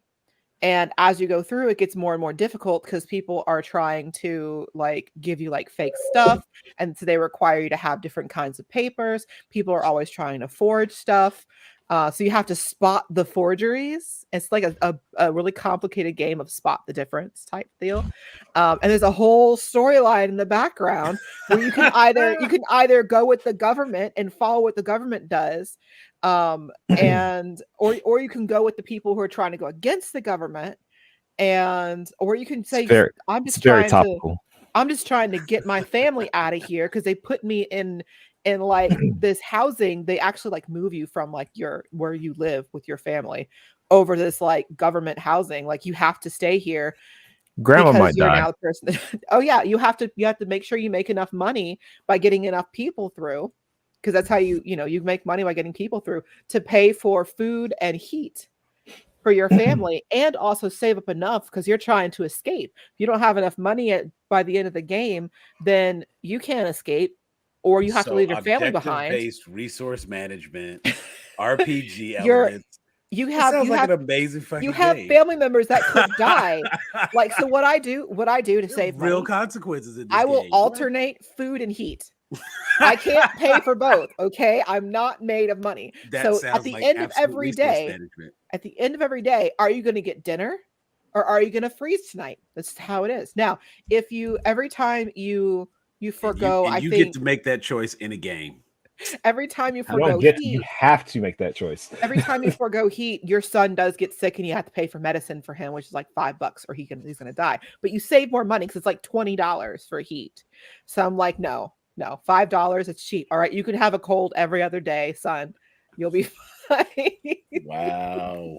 But it's really good. And what's this game called? It's called Papers, Please. Okay, it's, so I will put Binding of Isaac and the power washing game off. I am a little bit more curious about that one. The fictitious country is called Arstatska, okay? And you have different countries around. Kolechia is like the main country that you're kind of like beefing with. So yeah, they even do a whole thing where you have to you can like scan people if like they're suspicious, or you think they're suspicious. They have one day, because they give you a different objective each day too. They have one day where they're just like, any collection that comes through, deny them. Oh, wow. Just deny them. And they argue with you like, all my papers are fine. And their papers are fine. You should be able to let them through. But if you let them through, you get in trouble. If you mess up more than twice, you start getting docked. $5 for every person you mess up. So you can't afford to get docked because your son can't be So sick you that have- day. you It's have- a no heat day. You can't afford that $5 because you got to keep that $5 for medicine. I see how that goes. I only have enough money for a Baja Blast or a heater. I'm sorry. Like, yeah, that would be, that has to be the next one that you stream. It's good. I'm curious about that. So the next time you stream and I'm on, I hope that's the one you're playing. David, you got anything that you're gonna be streaming anytime soon that you know of? Yes, actually, I am planning at least for. I don't want to say tomorrow, but actually no, tomorrow and Friday night I'm going to be playing. Thursday I'll be playing Elden Ring. Friday I'll be playing Persona 4 Arena Ultimax.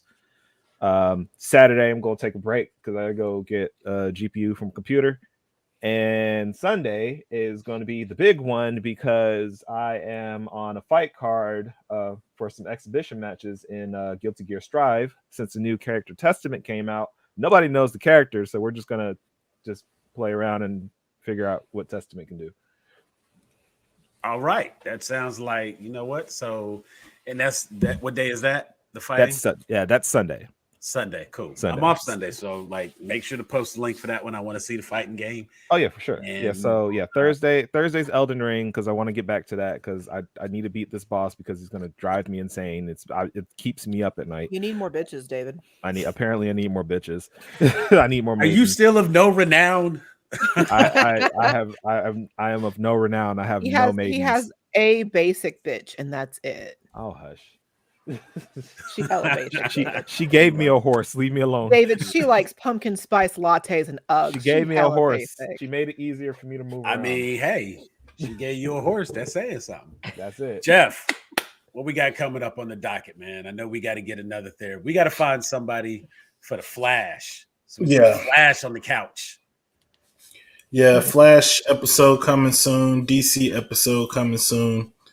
And then I'm going to be expanding into other IP. So, cool. I'll be putting some feelers out in the group too for folks who might want to come on and talk about something, one of their favorite IPs and what they need to do to fix. I'm definitely getting time for Ninja Turtles after last week's conversation. Let me know because when you get ready to do that Star Trek, I got somebody for you. I need that. I got somebody for you.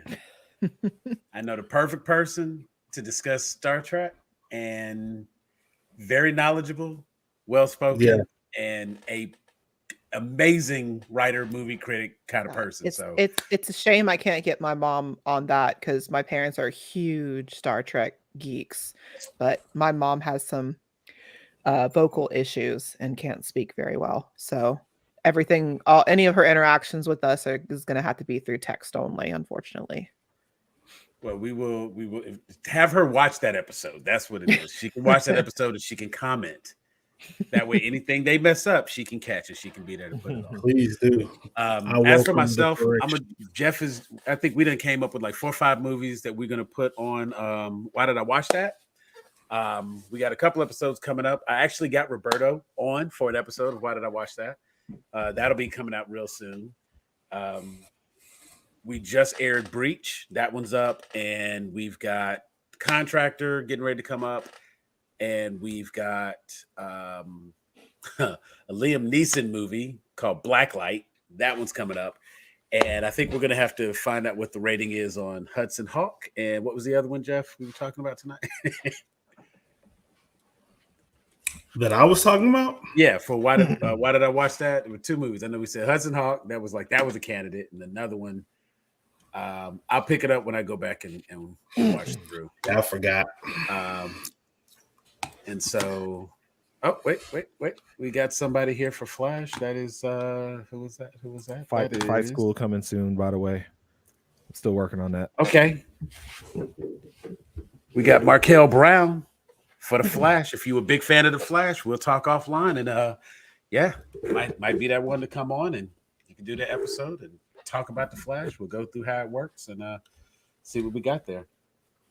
I want to thank everybody who was part of our show tonight, all the comments. We love having you guys come in with us, give us your thoughts and opinions and talk with us while we ramble through the geek world and how do you say it, Linda? While we live, love, and laugh, geek, all things geek.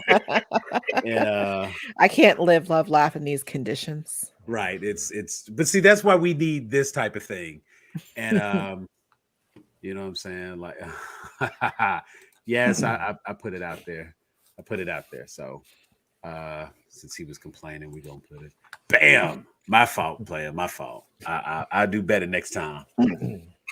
But I'm just, you know what? DJ Fat Snacks, is that better? We'll just call you DJ Fat Snacks from now on. That way they'll know what it is. And maybe I'll even go back and edit this portion out. No promises. It's a long video. Yeah, he's been outed. That's it. But we want to thank everybody for having tuned in. We ask that, wherever you were, if you were on our YouTube, if you were on our Twitch, if you were on our Facebook, make sure you like and subscribe. I know it sounds crazy. You hear people say it all the time. It really, truly does make a difference, and it does help us out a whole lot. Be sure to follow Heroic Hat on Twitch. Follows on everything, honestly. yeah, it's Heroic Hat everywhere. If I'm not like you said, it's on everything.